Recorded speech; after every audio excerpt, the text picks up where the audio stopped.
crazy, man? Somebody pointed out something, man, that I found interesting though. They swear red bitches age terribly. I seen that thing. I seen that. And I couldn't deny that.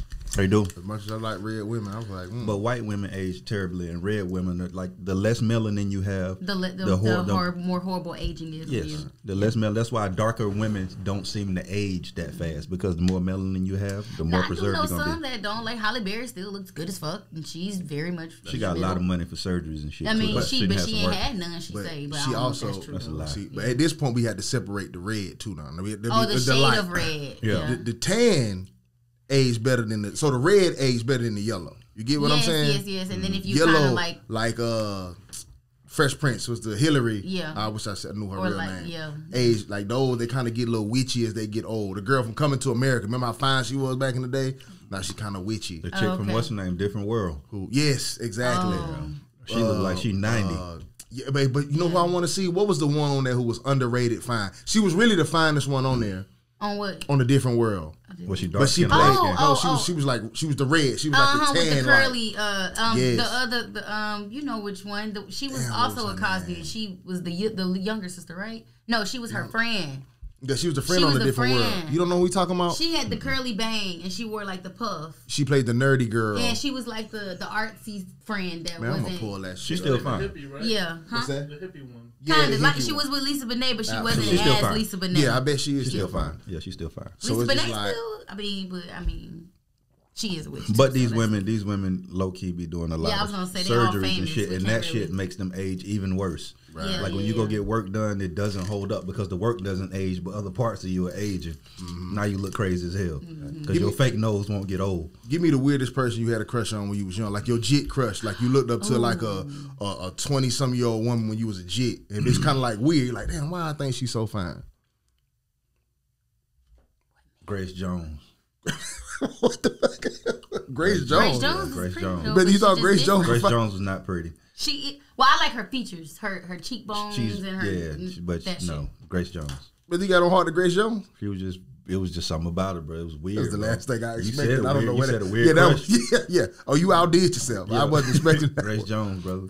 But I have no comeback for that. That's the last thing I expected. Yeah. Though. That's wild, right? That's beyond wild. But it explains a lot to me today, though. I get it now. That was the last thing. You stumped the swab with that one. Man, what you was going to say? Mel B from the Spice Girls. That's not weird. weird. Mel B fine. Mel B was tough. As a kid, I thought, boy, listen. Tough. You said odd, bro. That was odd Grace to Jones. me. How Why was was that odd? Because who liked the Spice Girl? We Me. like everybody. I wanted to be Sporty Spice. Mel B was I it. thought that was weird. Well, hell nah. I love Mel B. Like I hit her today She because of looked how good much I like her. today. I ain't gonna mess my chances up. I would still hit her today because of what she looked like back in the day. She ain't bad looking now. She just ain't. She was cold back then. I don't know what you talking about. You on Jack? No, I just thought I didn't know that was a popular thing. It was her, and then I don't remember the name of the show, but it was two sisters. So the girl from Half Baked. Yes. And from The Craft. But she's still fine. And from The Craft. Yeah. She still looks just like that. Same hair and all. I'll take it, but that was weird. You got a weird male crush when you was young. What old nigga did you look at? So I can't think of like when I was a little girl. I liked characters. Like I used to like the Riddler and I liked the Joker. I liked both of them niggas. But then when I got older, I don't know who worse right now though. You with him. But as a teenager, I liked At least Grace Jones real. Listen, the only real person I ever liked that was I liked Dave Chappelle. Half Baked was my favorite movie. I used to That's Dave worse Chappelle. than Grace Jones. That is worse than I still like Dave Chappelle. As a little girl, you got horny with Dave Chappelle. I Never heard nobody say middle like school. Dave Chappelle. Yeah, I loved watching Half Baked. I thought I was like that. Me too. So much today. I've never heard a woman that was physically attracted to Dave Chappelle. I would date Dave Chappelle now. But I understand you so much by these questions. That nigga's when she got horny to the Riddler. What? The weakest Batman character it is. There wasn't nothing good about him. Exactly. I like the Joker too. What's that? The Riddler. I hate Batman. That's fine. I get it. Batman. One Jim Carrey the Riddler. Jim Carrey was the Riddler. Jim Carrey was the Riddler. And Vince Man. Vaughn. I love Vince Vaughn. I can see that Vince. He's like 6'3". He like 6. No, he like 6'7", 6'8". 6'3" is a lot for me. No, that nigga like 6'8". is gonna make me faint. Nah, he like 6'8". Yeah, I met homie in person though. He cool as fuck. He's so funny. Oh my god. Yeah. But a lot of women say that though. He's like somebody that he's sought after in Hollywood. Like women fuck with him. Oh, and I know another one. This one's probably bad. What? I used to. It can't get worse than the Riddler. So you got free reign. I loved Austin Powers. No, that's fine. That's Mike Myers. Who shagged me. But I got a question, and I'm gonna try to ask you this without sounding weird. Okay, I'm just asking you as a fully grown woman. Oh shit. So as young men, we understand the first time we got horny and what it's like for a man to get his first erection, and how does that go for a female though? Like, when is the first time where you was like I'm horny? Maybe you didn't know it was horny, but you just like, something's going on right here where I need to do something or I feel something. Or I was probably like, when I guess I realized what it was, you know what I'm saying? You get what? You don't have to tell me the age because I don't want to make it creepy for me. I just want to know, like, what is that like for you? Like, how do you, what did it for you or some shit? I mean, I can't remember what made me feel that way. Right. I just remember I was like, what the fuck is going on? I ain't know, because, like, you know, guys, I guess y'all get blue balls or whatever. Girls get a certain painful type feeling as well. It's like a thump, you know what I'm saying? Right. So I'm like, what the fuck is going on? Mama, something's not right. Oh, you know what I'm saying? Yeah. Like, but I was young. I know that. I was in middle school. Gotcha. Go ahead. You felt like you had something to say. Nah, I was just... I was gonna ask first, like, cause I like as young men, everybody has like a development stage on how they start. You feel me? Like I didn't know what masturbation was, so I used to just fucking hump everything. You feel me? Yeah. That was my thing, was just to hump every fucking thing. And then it was like at that point, you remember we used to call it getting sprung, cause you when you get ready to bust and don't nothing come out, right, and you had that tingling feeling. I ain't never had that, but yeah, I heard. You ain't never bust before you start having. Nah, the first time I bust, it was real. It was legit. So the first time you ever like, I've been in the game. Yeah, I hit the bullseye from the first. How old were you, bro? You had to be like 13, 14 then. 11. You was nothing at 11? Damn. Yeah, 11 was the first time. You need to check your birth certificate. You supposed to be nothing at 11. I just finished it off. Shit, I ain't know a nut was coming. I didn't know that was the end. What was your reaction when it came out? I thought I broke it. Yeah. I thought I broke my dick. I thought I thought I was going to have to go to the doctor or something. So I'm just like making sure ain't nothing wrong with me after. And I'm like, all right, I think I'm all right. But yeah, I used to have to do that shit in the shower. It was the only time I get some privacy. Yeah, nigga used to just hump everything. That was like 7 or 8 though when I realized that humping shit felt good. Yeah. I think that's what fucked me up as an adult. Motherfucker trying to hump everything now, cause that shit started early. You done Me Too the pillows. Yeah, man, to death. To death. Hunching ass. Yeah. That was just But I believe, my theory is though, the sooner you start pulling for young men out there who shouldn't be watching this podcast because it's an adult podcast, but if you're watching, pull on that motherfucker as much as you can while you're young and make it bigger. Pull on it every chance you get. Yeah, some people, brother, you can pull to the end of time. It might help them a little bit. You gotta pull on that motherfucker, boy. It's there for you to pull on it. Pull on it as much as you can. Some people just got a dang, brother. I caught my son touching his stuff. Don't do it. Don't embarrass him like that. On. I screamed, y'all. How old is he? He 9. Yeah, this is about age. I walked in his room. He didn't even have the door locked. This mother had headphones on, just laying in the bed like he was free. I was like, no. And then I said, okay, never mind. He way past the age for you to be interfering with this man catching his nut, man. Let that man get off. I would have wondered what was, but I need to wonder what was on the headphones. So I got to know. So I took his phone immediately. Right. He got porn on that thing? No. Frank Ocean? It was just girls shaking their booty. It was just a bunch of girls shaking their booty. That man said Frank Ocean. Then we cool. Yeah. They was just twerking. It was just, and he was so embarrassed. He just like. I bet he was. He said, as long as the Blonde album went on, huh? Yeah, fact. Nah, he ain't. Like, yeah, you gotta give him some time to put his clothes on. Like, just come back, but boy, put your shit on, but turn around. It was just the moment that I was like, oh man. I called my jet out. I'm like, bro, you don't never want to go nowhere no more, bro. You don't never want to come out the house. I'm like, bro, that's all you want to do is sit in the house and jack off. That nigga like got quiet and shit, and he ain't really respond. I said, man, I've been your age before. I already know what's going on, bro. You pulling on that motherfucker to the end of time. And I said, and the thing about us, we had to like steal VCR tapes and watch them and rewind them back to where we left them, so we didn't get caught. Well, you knew exactly where you left them. You knew what part you wanted to go to. Facts. You feel me? You knew what tape it was. It was always a tape that was labeled something else. I knew in my house, Home Alone was the tape. Yeah. Bitch, this ain't even this. It's a marker, bitch. I know it ain't Home Alone. You supposed to use this when you home alone. Right, Yeah, exactly. That's so, what that's for. Yeah, and that motherfucker, I watch that motherfucker get off, put it back. You feel me? They don't know about them days, but you had to rewind them tapes, bro. Man, I remember a story that was my brother. This before he learned what jacking off was. I was the jack off king. I needed hands off. I needed counseling. You needed intervention. Man, I needed intervention, but I was pulling on that bitch every 4-5 times a day. Yeah. It was ridiculous. So we stayed at my daddy's house one day, and I'm in the living room on the couch, and he on the floor asleep. You feel me? So I'm like, fuck, this the perfect opportunity. I knew what my dad's stash was and everything, so I'm like, fuck it, I ain't got time to do no video because he here. I'm gonna get one of these magazines. It's crazy how you used to risk. If you can find like a second of time back then, you good. You're going like, for it. Oh yeah, I got to be with me, man. Right Listen, now. man. And he lived in a trailer, so you know trailers ain't even built right. Right. So I get me a magazine. I get my favorite magazine. I already know what page I'm finna go to. I go in the bathroom. I open that bitch up. You feel me? Yeah. Get my lotion. I'm going to town. Flap, flap, flap, flap, flap, flap, flap. Right.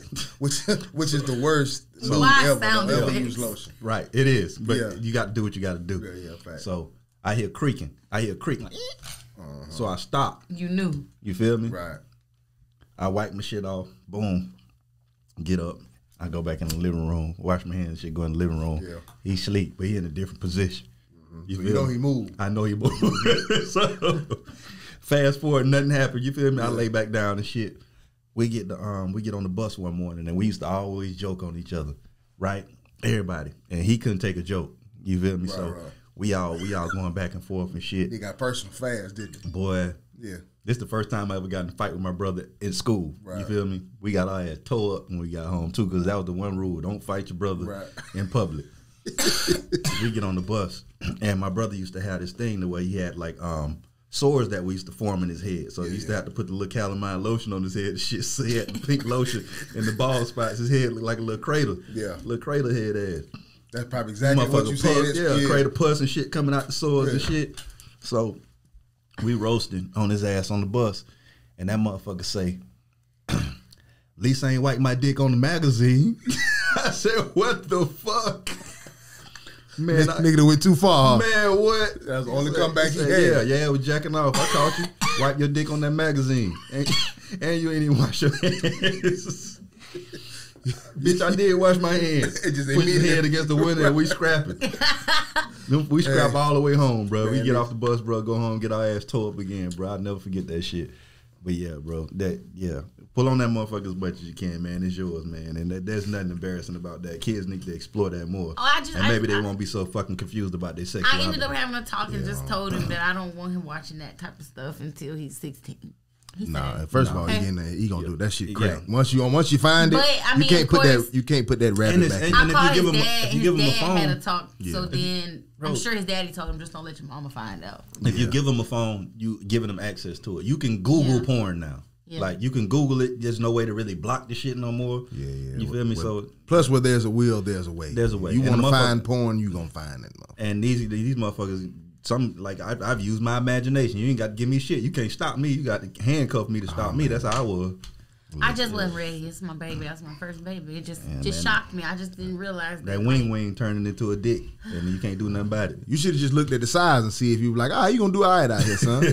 That's you gotta know because it's different conversations you gotta have with him depending on where he gonna be at. Yeah, you know what I'm saying. Adam, I ain't ready for that. And you better have them conversations before somebody else have them. My thing is, I've learned with kids, bro. Teach your children, or somebody else will, or something else will.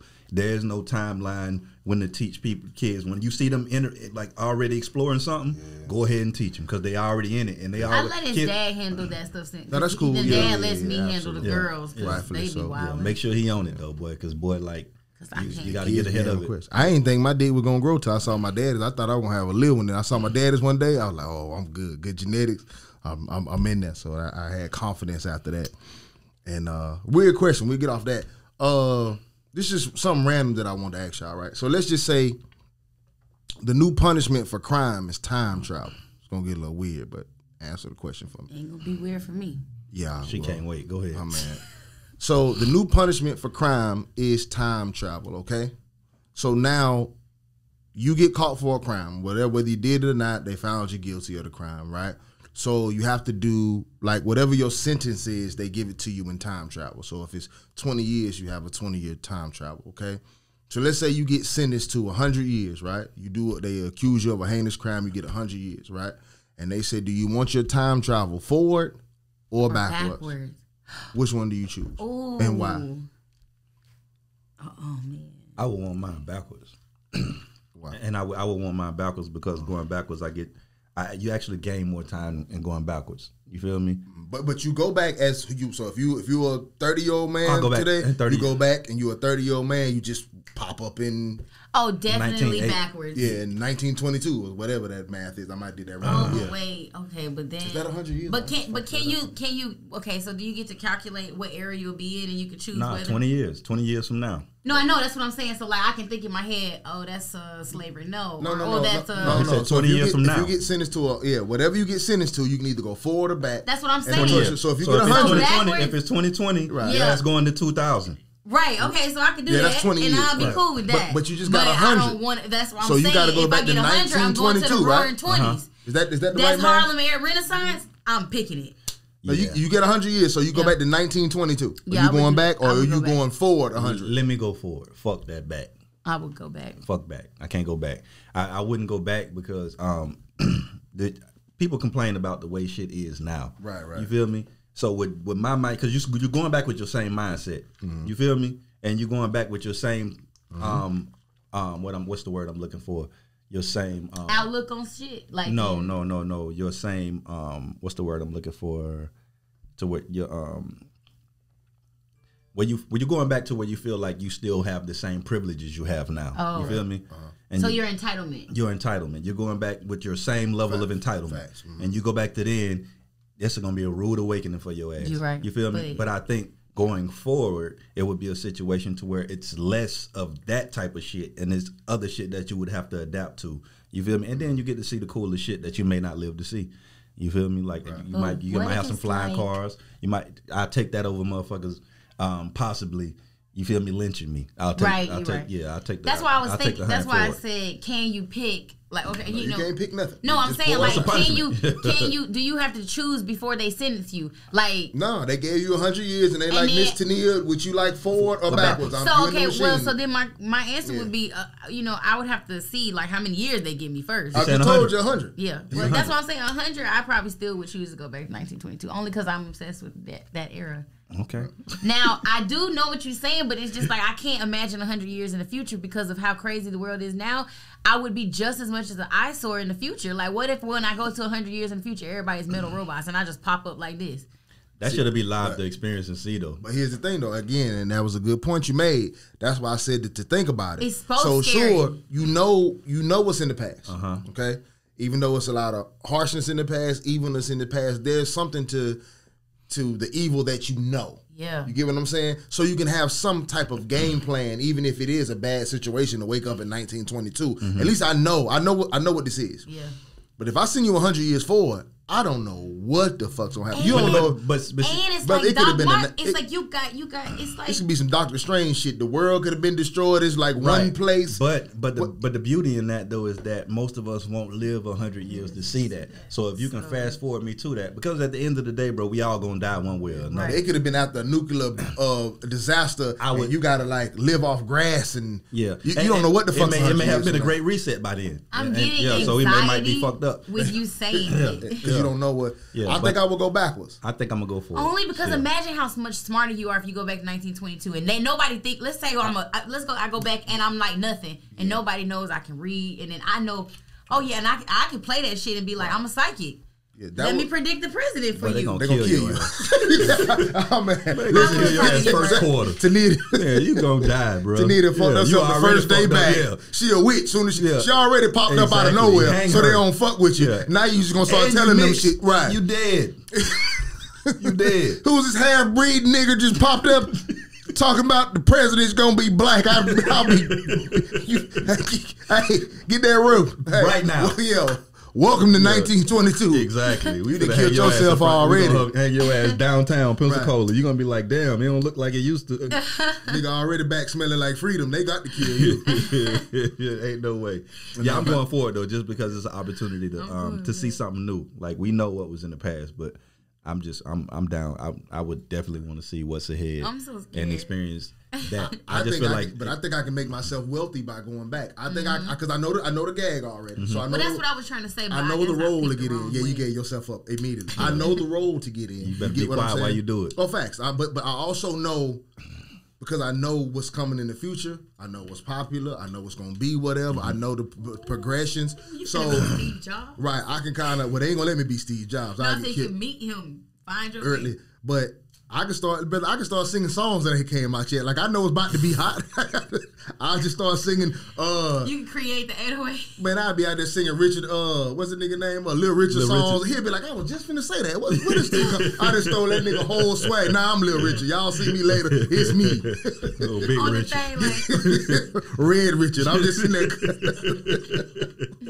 You can't. I just stole a whole nigga swag, brother. Nah, that's crazy. That would be dope though, to be able to go back and be on some Marty McFly shit. Facts though. Yeah, that's what I was saying. But I definitely want to see the future, bro, because I think we're would not too, going to live to see 100 years. Because I would love to go forward, but I don't know. I could be going forward to nothing.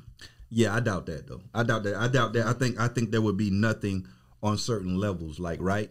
I think the future is one of those things that's going to still be like the advancements are still going to continue, but they're just going to continue for a certain class. You ever watch one of the movies to where it's like we're in the future and you have the upper class, almost like you ever seen the Hunger Games, how that was? It was like the upper class and everybody was, and it's a whole different world for the lower class. Right. You feel what I'm saying? I think that's where we're headed, and we're kind of going there now. When you think about how we're separating people, there is no middle class. They're eliminating that. Yeah. You're either rich, extremely rich, or you're extremely poor. There's no middle ground. Yeah, man. Yeah, so I would want to see that. I would want to see that for sure. See how wild shit is. Yeah. Because shit could be majorly wild. Because you agreed that at some point the world's gonna have a reset. Yeah, 1,000%. I think so. So the worst would be to pop up. Scientifically, it's already. We know this. Yeah. Did you know in South Dakota they have like bunkers, bro? Like you could buy a bunker, and it's only like $50K for 100 years, and it's like a nice ass. Yeah, they making a house out of like a doomsday bunker. Yes. Like that shit's dope. My ex, white people gonna be ready. We better get together. He used to be on that shit, the end of the world shit. Yeah. He would every 6 weeks order these buckets that had like everything you need for a family of 6.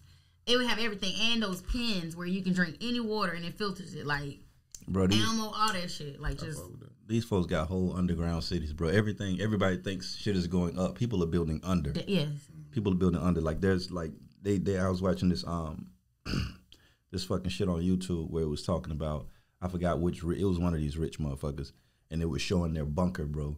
It was like like so many miles, bro, of shit underground. Facts. And it's like fucking 100 years worth of food stored down there, like, and it's just like fresh water, all that. And my thing is that's why when we talk about conspiracy theories, I'd be like, bro, it's a conspiracy for us a lot of the times because we don't have the information that they have. For them, it's not a conspiracy. For them, it's foresight. Right. You feel me? So I do agree with you. A conspiracy is something that we have no evidence of. But my move has always been, just like in anything else, is watch the money. You feel me? I'm following wherever the money goes. However the money move, and that's how I'm gonna move. That's how I'm gonna function. And bro, when people like that with that kind of money are doing that type of thing, like, don't ignore it. Got you. The last weird thing I'm gonna say, then we'll start the podcast. I was listening to it was Faison Love on a Vlad TV interview, right? And he said something that I immediately thought was dumb as shit, right? He said that he believes that God is water, because the earth is made of 80% water. Yeah, so are we, right? And so he believed that we are, quote unquote, the devil. The evil in the world comes from humans, that we make the evil, we do the evil, we have the thoughts, and God in itself is water. And at first, I was like, that's stupid. You know what I mean? I kind of wrote that off, whatever. Then I started watching just some other random shit, and they found a forest in a sinkhole in China. Now, that might not mean nothing to most people, but I think it's interesting that they found a sinkhole that is hundreds of feet deep with a live forest in it with 65-foot trees, right? Then somebody said on another show, I'm just watching shows and watching podcasts, I kind of peep out what everybody's doing. Then another show talked about everybody's so interested in the sky but that's nothing. It's what's underneath us. Yeah, we don't when know. we talk about hell and stuff like that, he was like, have you ever seen the fish that come from down there? Yeah. Have you? We've Right. never gotten to the bottom of the ocean. No one can. You explode. Right. So he said, that is the purpose of water. To keep whatever's down there. Down there. Right. Mm-hmm. He was like, the end of the world comes when all that dries up and everything can come up. That's the fire. Those are the demons. Those are the things that are going to come up from us. And I was like, well, is God water? Mm-hmm. I like just the thought. I'm like, I just watched 3 different random things. So, and I was just like, holy shit. I think I've mentioned on here before certain parts of that. Mm-hmm. I wouldn't say that I ever thought of or heard of God water. I've always heard of that, even if you read all of different scriptures, they say we were made from earth. So it's our mother. So it's more so that she's our mother. Right. So that's why we mimicked her. Like we have the same makeup, just like as our kids have our mDNA. They have our mitochondrial DNA. We have her mitochondrial DNA, technically. Right. So I feel like God is still something else. Yeah, I'm with you. And that, but together, it's a correlation. And that's why we're stuck on this planet, because that's why it's hard to get to other planets and survive. We were made for this one specifically. Like, you know what I'm saying? Mm-hmm. So I don't know about God being water. Right. But I know that. Right. The concept of the creator of the. I mean, I was going to say, in Greek mythology or Greek theology, because they say now saying mythology is dismissive to that. So Poseidon is a god, and that is the water. Right. And then you have Hades, which is under, and that was a god as well as Zeus in the sky. So they don't just make this stuff up from their brain. They thought of these things at some point and believed it and worked, and you know what I'm saying. And then we got modern concepts based off of it. So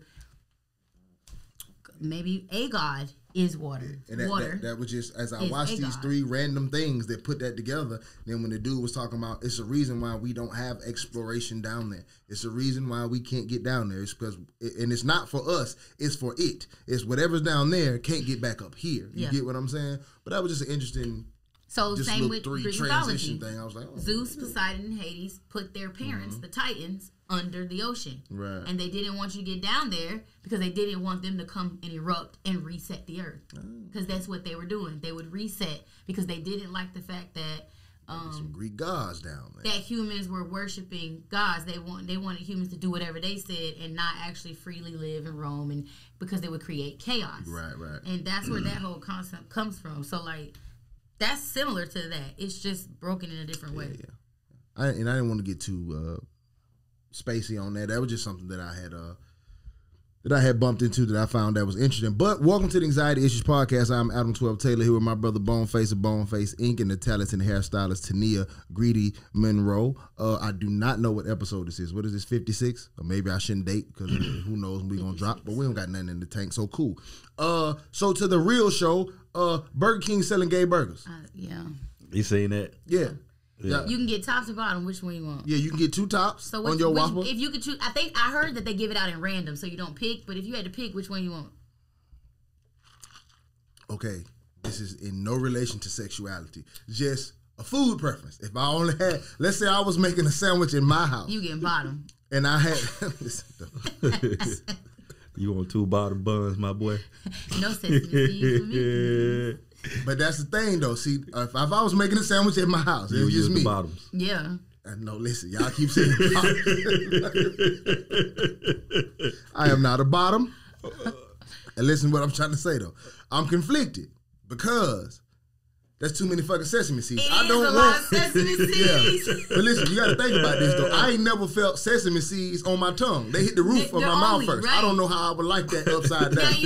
I'm going to eat my Whopper upside down. I said that to my students. I said, I don't want no bottoms, but I don't want 2 sesame seeds. Yeah, that sound wild, though. And I'm a palate person. Man, make my Whopper regular, man. Don't y'all dare put 2. But they just saying, can I have the hetero Whopper, please? But let's say you was at home making a sandwich, right? And all you had was, you either had a choice of 2 tops and 2 bottoms. Which one would you go? I'm getting 2 bottoms. If the home bread, I'm getting 2 bottoms. You mean like my hamburger bread at the house? Yeah, let's say, you making bread and you fucked up at the store. And like, just so in this hypothetical, which fuck up will be better? 2 tops, 2 bottoms? You gonna eat the sandwich. You're not going back to the bottom store. bread is flatter, like, and it's more. The top bread is reference. softer though. I don't eat the first bread. You ever had like regular loaf of bread Oh, and, I do. and the first in the back? They're my favorite to make. fuck the It whole too much sandwich. brown Peanut on butter it. Too much sandwich brown. Fuck the whole sandwich. I'm not eating none of that. I don't know what. I cannot eat that first and that last slice. I can't. I don't they give a come out. damn. That bitch roll up into I a can't dough recall ball the just last like time the I other ate ones. the top and the bottom slice of bread. Boy, I hate that nigga, boy. See, like, listen, if I dated a girl and she rolled her sandwich up into a ball, we broke up. I'm not finna watch my girlfriend eat a balled up sandwich. Why? No, you just take one No, I little know exactly ball of what you're bread and you just eat it's like a little dough ball. We used to do that when we was little. Yeah, we ain't little no more. Don't do that. So, but how you feel? Is this? You eat dough balls? Is is this gay pride? Is this? I In know Austria, no one in it is. here. It's called Pride Month. But you didn't hear a commercial today? Oh, y'all don't listen to the radio like that, do y'all? What about it? Dang, they had a commercial on the radio today that like made me flip my shit. It was a Pride commercial for like what company was it? It was something that had nothing to do with sexuality, like some insurance company. It was like, and Happy Pride Month to the LGBTQ. You know what pissed me off more? And I was just like, I need to know so we whole don't drift. I commercial. need to know if these burgers is too much. Is this pride? I know none of us are gay, so we can't And that's quote why- unquote speak for gay people. it's But is this too much? This is what I was gonna say. Is Yeah. that I think it's I making think- a mockery. If I was gay, I would feel like it was a mockery. what pisses me off more than anything though is that I just know it's marketing. You feel me? And these folks don't give a fuck about gay people. They don't give a fuck about pride. They give a fuck about selling their product and selling their burgers. So they gonna pander to whoever. They just like anybody running the campaign. Just like when a lot when we have an incident with black people, somebody get fucking killed unarmed or something, and BLM started, Black Lives Matter started. They pandered to that too. They don't really give a fuck about black people. It's just like we marketing whatever we trying to sell everything we want to sell. And I just like these folks don't give a fuck about gay people, bro, because when the agenda was fuck gay people and gay people can't get married, they was on that boat too. They was on that train too. And we watch America do that so many times throughout history to where that we was just bullshit. Yeah, we just pander to whatever. We pander to whatever's making money and whatever's popular. We really don't give a fuck about people in general in this country. It's just all about the dollar. Right. So that's what pisses me off about it. And then they try to pass it off as if they give a damn. You feel me? Right. Because these same people who make these ads and these campaigns crack all kinds of gay jokes behind closed doors. You feel me? And then they put their shit out because they want to sell it. And if you get caught cracking one in public, we got to fire your ass. But could this be from a gay person? Because we watched, you send the clip of the girl who was a writer for Disney, and she said she was gay. So she was like, when I realized I was allowed to put in gay characters, she said she went gay crazy. I put gay in everything. So is this a result of a gay person in a high position? Like, absolutely. But this is what you do. Like, if I'm running a campaign, right, and I'm not a gay person, you feel me? But I'm trying to sell stuff to gay people. I'm going to hire a gay person to run that department. Just like for the Black Lives Matter, I'm going to hire a black person to run that department. But it'd be the wrong black person. So you're just saying they hired the wrong gay. Clearly, it's the wrong gay person because you goddamn made 2 tops and 2 bottoms. You couldn't come up with nothing more clever than that. I would have took a rainbow bun over that. Rainbow bun. Rainbow bun. Yeah, you could have full color in the bun. You feel me? Like, I didn't like the nigga buns. I'm not eating. I didn't. When they made the black buns. That nigga said the nigga bun. What am I doing? That's what it was. It's 2 black buns and they black. What made them make them? I don't know what it was for. But they shouldn't have made it. Whatever the fuck they made it. But it's my thing though. You seen the Juneteenth? What was that? Was ice cream. Ice cream. Juneteenth ice cream. Red velvet and something. I'm gonna stick to the burgers. We're coming back to that. I got so much about that though. I think that if they gonna have equality, right? This is what all this is about, right? I think they need a trans burger now. I think that they need to make a chicken sandwich. They need to make a chicken sandwich that look like a hamburger. And identify it as such. I think that wild. Right. Now, how am I wild? wild? Hamburger, hot dog. Right, you got 2 bottom buns and 2 top ones, and now I'm wrong for chicken beef. No, I'm saying, wait for what? For chicken beef, you gotta put them together. You can't make a chicken that look like a burger. I want a burger that I want it to look just like a Whopper, but it'd be a chicken sandwich. That's so they gotta grind it up and put it into they need to make it look like it can identify with what it wants as it wants. They need a trans Whopper. That boy said trans Whopper. Y'all don't support that? I think that's equality. Why the trans? I'm wrong. No, I think that's more clever than the 2 buns. It is. I just want shit to be equal. Maybe I said a chicken burger. That's what it need to be. That bitch need to look just like a Whopper, but be chicken. Yeah. Be a chicken sandwich and just trans Whopper. Y'all ain't had no problem when they made that Satchel Paige waffle. They made a The Satchel way? Paige waffle. No, but the black buns. Oh. Y'all ate that motherfucker. I was gonna say, I ain't never I seen the eat Satchel that Paige. shit. Yeah, Great Value got some nerve though, boy. No, And but- you Great Value trying to do a motherfucking Juneteenth ice cream, bitch. You don't get to make nothing. Brother, I'm finna tell you something that you don't even believe, brother. Go ahead. You had it. No, hell. I was gonna say, I thought you finna say it's delicious. First of all, I'm not buying nothing with Juneteenth on it. period. Okay. White people are impeccable, brother. Right. Ain't they? This the shit I'm talking about. Right. White people own Juneteenth. Yeah. They put Great Value, the owners of Great Value, put in a patent to own Juneteenth when they found out it was about to be regulated for a national holiday. That is fucking So crazy. anything with Juneteenth on it, That's white why people Great get- Value did it. white people get money. Yeah. Wow. They own They own it. So your great nigga holiday, It's no longer your holiday. go buy a shirt with Juneteenth on if you want to. Happy Juneteenth. You're gonna go to somebody white. That's insane. White people. The government should step in They and to be go. like, hey, listen, just Listen, bro. on the strength of America, we can't let you. We gotta be hard like that though, bro. Black people ain't hard like that. No. White people are That is the most wild They shit. gangster as fuck. They They don't hard. care That's about what you're hard. As talking soon about. as they seen it was and it's a national holiday Yeah, now. go I ahead. thought they knew niggas was gonna go crazy. Oh, y'all gonna buy Juneteenth shit? Nah, let me get that copyright. right. And see, that's the thing about them versus us. Because And we don't know the. they function. They don't function from an emotional place. Nah. Nah, have your holiday. holiday. You feel me? We got something for your ass. You ain't gonna even know, bitch. Your holiday. You all them barbecues and shit. You throwing all them napkins. You buying all that ice cream. You buying. Yeah. Facts. We moving further ahead. You think So- you getting ahead because you got a holiday, bitch? We actually profiting, and that's what we got to get to a space, That's brother, where insane, bro. where we stop fucking moving in our emotions. We're emotional about everything. You put Harriet Tubman on the 20, we happy, bitch. That didn't do nothing for us. I'm glad that never came. Yeah, that ice cream does nothing for us. Like the holiday does nothing for us. Like, bro, we have to actually make fucking actual strides, bro. Do you think a nigga could own Hanukkah? Hell nah. Hell nah, they wouldn't. They'll kill you. Just like they would have killed Tania in the goddamn past. Something she can read and dance. And yeah, and you a witch. Boy, you know the future. Boy, put her on shrimp on the Barbie. Burn her. Roast her ass slow. As soon as she get back. to Wait, me. well, Man, what they you would said, have the made shrimp on the s'mores on her Barbie? ass. Yeah, they would Yeah, have made man. s'mores on your body. She That think your ass so. burning. Nigga think I'm gonna go back and be a witch. What? Yeah. Unless you a white witch, bitch, you up out of here. And you're a woman They in burnt them 1920. You too. better not be saying you know shit. You better No, be quiet.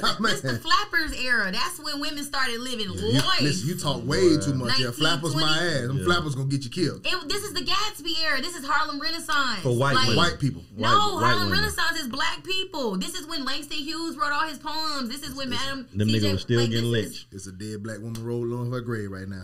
Yeah, for real. This is Raisin in the Sun. What are y'all talking Boy, that's about? that This is good. the literature era You of naming- America you naming- in you- black world. You naming a lot of I shit would they go back to highlighted, but you ain't 1922. naming none of I that don't- real wicked yeah, shit. I don't think it was the peak of slavery, but it damn sure wasn't a free time for 19, it. Yeah, exactly. not 18, you guys. I didn't say it was the peak of slavery, but I said it damn sure wasn't It a was free the time for roaring you. 20s. It was before black people were actually There living and wasn't, thriving. listen, there wasn't shit roaring in the 20s for black This people is when Harlem in Nights this country. was, this is what they were copying. Listen, This is what they were, maybe in a pocket, maybe in one city. You better get to but Harlem yeah, fast. you better get to Harlem fast. Listen, you better get to Harlem fast. Right. Because Look, if you fuck around this in is time also travel when life- Mississippi, You dead. Look, this is Alabama, also when Mississippi, life, hell, Pensacola. as soon as you pop up, a nigga gonna spit some dip. The fuck? They gonna be like, the fuck is that? Look, this is also when life was up around too. Look, and that, You see how it worked out for them? Yeah, Yeah, you down there fuck is running that? loose and never made it home. Hey, Paul, nigga pie. if I'm not mistaken, like a nigga bitch popped up out there in the yard. Come take a look at this shit. Get the dogs. She's just standing there looking Yeah, crazy. and you Man. going for a punishment too. You think Some bitch know good English. they gonna send you to Harlem for a punishment? Oh, man. To the roaring 20s? Nah, you going to Mississippi. I just want to go find Jay Gatsby. Yeah.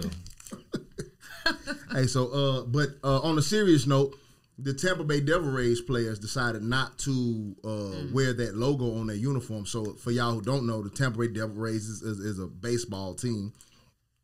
And I guess for Gay Pride Month, they were going to do a rainbow logo, right?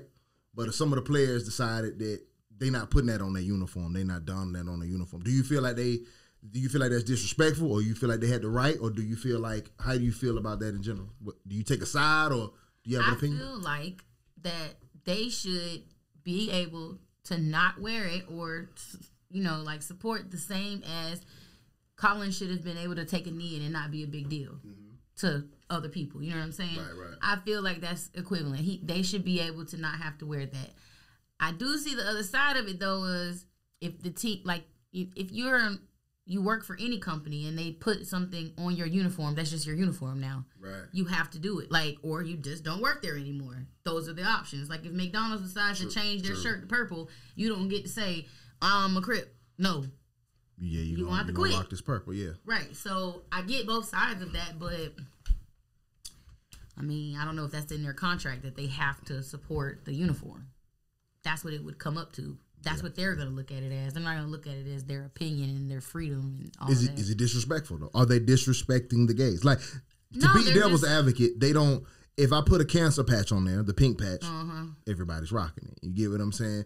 If I put well, I don't know. I would say if I put a BLM or something on there that they all would rock it, but maybe they wouldn't. Yeah, maybe they. Some of them wouldn't. Yeah, maybe some of them wouldn't. Yeah, exactly. See, so, cancer is a different thing because cancer is an illness. And right. You no feel one me? That- and it chooses. affects us all. Right, and it's not a choice. It's not something we're choosing to be or choosing to do. You choosing to like you don't choose to have cancer, motherfucker. You can choose to be gay or not. No, you. Oh, here we go. That's what I like. That's Well, what we we don't do. choose to You be do not black, choose to be so- gay. You have more of a choice than you do to catching cancer, motherfucker.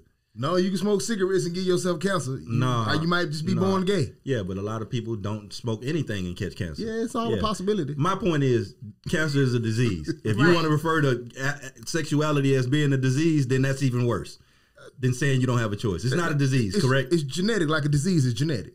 Is it a disease? It's not. I Is don't it normal? classify it as a disease, but Right. it's So my point I'm trying to make is this, bro, is that you can't force me to support something that's normal. If you want gay shit to be normal, then I don't have to support that. Right. Cancer is not normal. You feel me? Cancer is something we all suffer from. You feel me? Gay is not something we all suffer from. You feel me? So it's just like, you can live your whole life and not get cancer, right? right. But you still have respect for those who do have cancer. Absolutely. So you can live your whole life and not be gay. Why can't you? I'm just playing devil's advocate. I'm not saying how I feel. And I understand that, bro. But cancer is a disease. It's different, bro. That's what makes it different.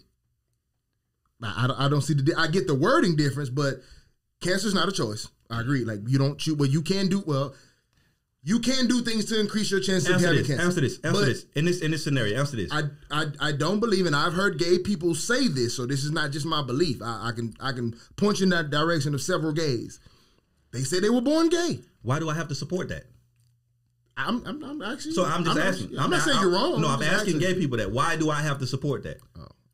Because it's like my thing is like, and what they did say in the article, because I did read the article on it, is that they said, hey, and this makes a lot of sense, and this is why, like when you want to have that argument, like, because what happens is you'll have people who claim to be Christian, but they're gay, right? Mm-hmm. But in that whole the fucking article, it said that because of our Christian beliefs and our values and the religion that we believe in, we do not support anything that goes against that, and that basically goes against that. Right. You feel me? You got to respect that. Just like if a Muslim don't want to fucking do certain shit because it goes against their core values, you feel me? Right. Cancer doesn't go against anybody's core values. I would hope not. Right. But isn't it possible that that's just a safe blanket to hide behind? Like, there are certain things you can hide behind. Like, you can hide behind at times, I'm a woman. You can hide behind that. Right. But you can hide behind sometimes religion. Yeah. You get what I'm saying? Like, there are certain things where you can take safe cover and people can't say nothing. You right. get what I'm saying? But we don't get to choose what's. It's just like anything else, bro. If you say, hey, I don't like this because of that, I have to respect that. Yeah, I don't have a right to try to investigate why you don't like it. I just got to respect that you don't like it. Right. It may be something other reason why you don't like it. It's just like somebody can tell you they don't want to give you a job because, hey, we don't like facial hair. You feel me? And it's really because you're black. Right. But you do have facial hair. Do you want to shave it? No, you don't? Okay, that's what I'm going to use. So like Tania said, though, but what if this is your job mandates? Like the team is putting this on there. It's not about your beliefs. Right. But whatever we sponsor or we get money from or whatever we deem necessary for this sport that we own and whatever, like, we're putting this on your uniform. So in that aspect, it's like, it's not even about it. Well, again, I'm not giving my answer. I'm just giving different points of views. Mm-hmm. It's not even about what you support. It's just like, hey, this is your job, this is your uniform, and this is what your job wants to support. Mm-hmm. So in that aspect, is it not even about your religion? It's not saying that you want to be gay or you agree with gay. It's just your job. Right, and I understand that, but that means if you don't want to, it's time to quit that job. Right. Yeah. It's just as simple as that. Like, my thing is because if I played baseball and they had a patch that represented the KKK that I had to wear on my uniform, Right. I quit. I'm good. Y'all, I don't want to play this sport. You feel me? I'm good. I'll find something else to do.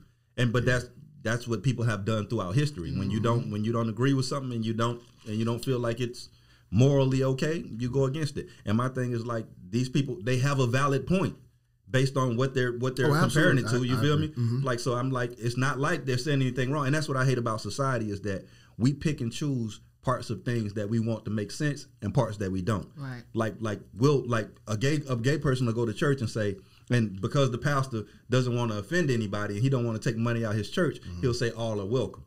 But that book that you're reading may not say that. You feel me? So it's like you're going against your own code for acceptance and for inclusion. But then we have a system that's not being honored.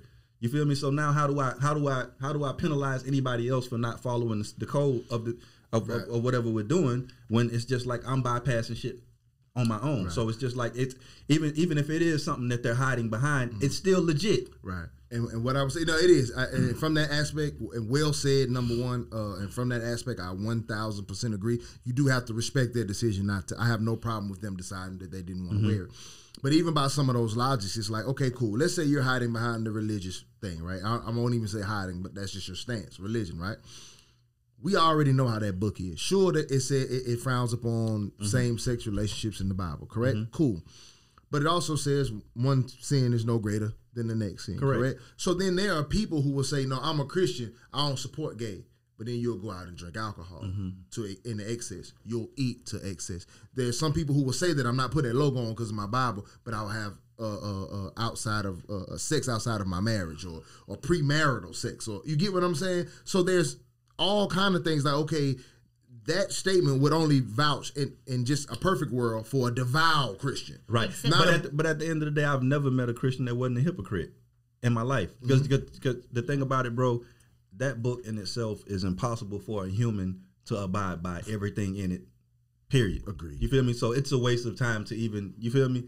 At the end of the day. That's why I say to use that is definitely a crutch because they've done it to us forever, bro. They always find a way to not include something we want in something. You feel me? Oh, nah, it don't make sense. We can't do that right now. And then here comes the Asian hate bill. Fact. But we couldn't do nothing for y'all. Fact. So it's like it's all excuses because you can do whatever the fuck you want to do at the end of the day, but you can also make an excuse for the things that you don't want to do and don't do them. And then the excuse seems valid. You feel me? Because you feel me? Because you got it documented somewhere. It's just like that book, bro. They use that same book to justify beating the shit out your ancestors. You feel me? They were breeding out of that motherfucker while they tortured them. You feel me? And that's the same book after they read out of it after they tortured your ancestors went to church with them and fucking praised that same book. And now they still pass that same book down to us now. You feel me? Right. So it's all crazy to me, and that's why it's hard for me to like even get into. That's gonna be a whole topic. For sure. That's why it's hard for me to get into religion, bro. And we just need to have a whole religion podcast. That's why it's hard for me to get into religion, theology, bro. So I got into a bunch of different ones. So. Shit just don't make sense to me, bro. But I also understand that a lot of things, if some things are not meant for us to understand because it's beyond our understanding. You feel me? But just the basic understanding that I have, bro, and the way if people are going to use their basic understanding to use it, I have to use my basic understanding to go against it. You feel what I'm saying? So I think, and for me, I don't necessarily even have a stance. I think that I am too ignorant on gay pride to even comment on it, to be honest with you. I think that what I would like for is, or somebody to point me in the direction of, if there are podcasts or strictly gay informational places that I could go to, or somebody to come on the podcast and explain to me. I want to know what exactly is gay pride. I would like to know a definition of it. Is it you just celebrating being gay, or is this celebrating the hardships you've been through? It's like the mistreatment of gays. My family and people have told me that they are more so prideful about is the fact that they can now openly just be gay without having to literally go against their own self and hide it and not, and they're proud of that. That's what. So I think the pride part is your own interpretation of what you're proud of. But why does pride have to be so vocal? Why can't pride just be something? I think pride is boastful. It is egotistical. I mean, the word itself, pride is. I understand that, but why can't you just be gay and be quiet? Because at the end of the day, nobody. That came out so wild. No, I mean that from the bottom of my heart. Be gay and be quiet. I'm straight and I'm quiet. Hey, listen, that might be the title. Be gay and be quiet because I'm straight and I'm quiet, bro. I don't have straight pride. I'm just straight. And my thing is, I'm so. I think it's what bothers me? Hold on. What bothers me is that damn, I almost lost my point. Hold on. What bothers me is that sexuality is not supposed to be something we just openly express or something we openly just, you feel me? Mm-hmm. Like, bro, I can understand, like, there was a time, you feel me, to where, like, the gig, it's like, bro, enough, motherfucker. Y'all didn't had y'all time to where y'all were oppressed and, like, the world is y'all's now, bro. Y'all are bleeding over into everything. I can't even eat a fucking Whopper without 2 buns, and you're gonna make me eat the motherfucker. You're gonna give me 2 tops or 2 bottoms whether I want it or not, because, you feel me? No other culture, bro, can impose themselves, other than white people, no other culture can impose themselves on everything. Right. Everything isn't for everybody, bro. There's some spaces that black people shouldn't be in. There's some spaces that white people don't belong in. There's some spaces that Asian people don't belong in. But gay people are trying, they want to be, like, you feel me? It's like, bro, everything ain't, like, everything in this country is about gay pride, bro, right now. It's just weird, bro. And the thing about it is what's so crazy now is that, and what frustrates me a lot of the times, and it's not their fault, you feel me, is that Black History Month passed, bro. You feel me? Mm-hmm. What we got for Black History Month was Baby Boy and fucking and Players Club and shit like that. You feel me? That's what we got. Mm. You feel me? And even in school now, they're taking the Black History courses out of school and replacing them with like classes that promote and it's, bro, like we have like transgender children, bro. Children. Right. You feel me? So my thing is like, bro, Black History Month. You're saying a lot right now. You going? I know. Yeah, I'm all over the place. No. I'm just saying you tackling a whole lot of shit, which is dope. Right. But Black History Month just passed, bro. Yeah. Bro, we still all at this table, bro, and we're educated people. We only have a handful of black people in history that we've been taught about growing up and we know about. Mm-hmm. You feel me? Throughout my 39 years of living, bro, I have never been presented anybody that I don't know or I hadn't heard of, or it's always Harriet Tubman, it's always Martin Luther King, it's always Malcolm X. You feel me? Right. So it's because white people decide who we should learn about. Right. So this is my thing. Black History Month has been swept under the rug. Mm-hmm. Pride Month is louder than Black History Month has ever been. Okay. And that's why I said it's not their fault, though, because these people are pushing for what they want and they're pushing for the things that they desire. Right. You feel me? And what I'm angry at black people for is this, right? Not doing it as full speed. Not even that. It's almost like, bro, it's just like when black, there was a time though where like white women were crazy oppressed, right? Mm-hmm. Black women had their own problems. So instead of black women worrying about focusing on their own problems and fixing their problems, they came over here and joined the women's rights movement. White women recruited them though. They recruited like they recruit us when they can't get something done. They need more numbers. They come pretend to recruit. My point exactly. Yeah. They recruited black women. Mm-hmm. You feel me? So now, not only are you helping them with their fight, you forgot about your own fight. So my thing with black people in this pride shit is that, bro, yes, you are a gay black man, but guess what? Before anything, you're a black man, nigga. Help me solve these black problems before you go over here and hold hands with these white folks trying to solve these gay problems. I understand that there are 2 fights that you are fighting, but this fight is important, bro, because guess what? Yes, you may get some rights as a gay man, but guess what? You still black, nigga. These problems still exist. Okay, you feel me? So what I'm saying is that they've recruited a lot of us too. You feel me? Even though that's something that you may follow or identify as, just like some black women identified with some of the problems that white women had. But you still got your own problems over here, bro. Yes. Now, you said a lot of factual things, but there's another side to everything you just said, right? Absolutely. First and foremost, like you did say, but I'll just point out, a little bit more plainly. We cannot get mad as black people for gay people doing it right. Okay? Gay people have accomplished a lot. They are very boastful. They don't accept any disrespect. They will boycott anything. They will stick together. You about to say something? No, I'm gonna let you finish, but I just want to say also is that go ahead. Go ahead. Finish. Okay. I don't mean to cut you off. They are doing all of that correctly, It is our fault that we do not know how to band together, that we do not know how to stay together on a particular issue, and we do not know how to get shit solved. Second thing you said is that you're black before you're anything, which is absolutely true. But it is very easy for a gay man to feel more welcome in another community than they will in ours, because we have had an issue with homophobia, right? Especially the deeper urban and hardcore we get, we have ostracized gay. It's been looked at as a weakness among us. So it is easy for them to feel at home somewhere else. And the last thing I will say is, sure, they're loud. Every time there's oppression, there will always be overcorrection, right? I say that all the time. So when women were oppressed, when you gave them some freedom, they gonna overdo it. When black people were suppressed and you gave us freedom, we gonna overdo some shit, because there's this mindset. It's like, it's a person who comes from money acts different than a person who just wins some money. If I win $100 million today, I'm gonna act different than a person who was born into $100 million, right? Because I'm just getting a taste of this. You get what I'm saying? So pride should be loud, but when you have it for a certain amount of time, your pride can just be consistent. For instance, white people don't think they have audacity, but we see it. Mm-hmm. They don't, because they've always been this way. So to them, they just living, but we see the audacity in you, right? So maybe we don't see heterosexual pride because it's so normalized. When we play our music, which is just normal music to us, to a gay person, that could be heterosexual pride. When we watch a movie and we see two couples kissing, or public affection, a man and a woman kissing, or porn, whatever, you know what I'm saying? Maybe to a gay person, that's heterosexual pride, and we just overlook it because it's normalized. Mm-hmm. So we don't feel like we're being boastful. We're just living.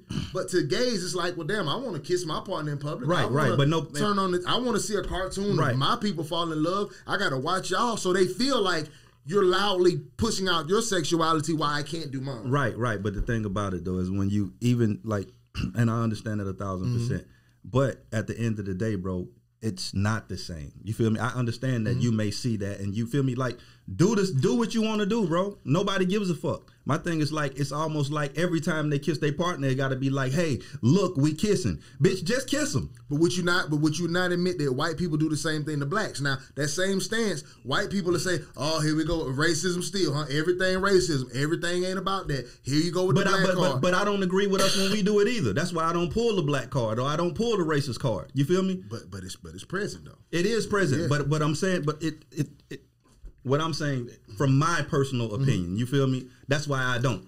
You feel me? Just like, if somebody can do something, like I've had people do shit to me that I felt was racist, right? But what I didn't do is reach for the race card. Right. You feel what I'm saying? Because it's just like the boy who cries wolf. If you play it too often, it's not valuable anymore. It's pointless. You feel me? So it's like, I don't play the race card. You feel me? I'll find ways around it, and I'll use that card when it's necessary. Mm-hmm. You feel me? Like, my cousin called me today, and he was just like, hey, man, you got a lawyer? I'm like, yeah. He was like, all right, well, I got this position at my job that I'm way more qualified for. I've been there longer than him. I'm younger than him. I can do the job better, whatever. But I feel like they gave him the job because he's white. You feel me? And they made me work under him, and I was his boss before. Do you have a lawyer? I said, bro, that a lawyer is going to do you no good. You feel me? For one, you can't prove that this was racist. Right. There's no proof. There's no evidence. If they ain't called you a nigga at the shop, or said nothing, or did nothing obviously racist to you, a lawyer can't help you. It's a conspiracy. Right. You feel me? It's a conspiracy, motherfucker. You feel me? So let that shit fly. Yeah. Go find you another job, or find you something else to do, bro, because that's not necessarily racism. We don't know what the fuck they see. You feel me? Or what the fuck they feel. They just like you say, they can hide behind something else. You feel me? He was late this time and this time and this time. Or he don't do this right, or he don't do this right, or he doesn't have this degree or that degree. They're going to find something to hide behind, bro. Mm-hmm. So you have no case. So I don't call out racism unless it's clear cut. You feel me? Unless it's obvious. You feel me? But my thing is, bro, I just want gay people to just be gay and be quiet, bro. Like, it's cool. Like, I don't, like, at this point, and I can understand, like, we keep speaking from a place of, like, just like black people can't act like we're still in bondage, like we're still in slavery. Mm-hmm. You feel me? There are things that stop us there are obstacles in front of us that are, like, put there that's hard for us to get around, like my cousin with that job. Right. You feel me? But nigga, we're not in chains anymore. Right. So we got to stop acting like we're in chains. Every time something happens, black people act like we're in slavery. We're not. You feel me? There are obstacles, but there are ways around those obstacles too.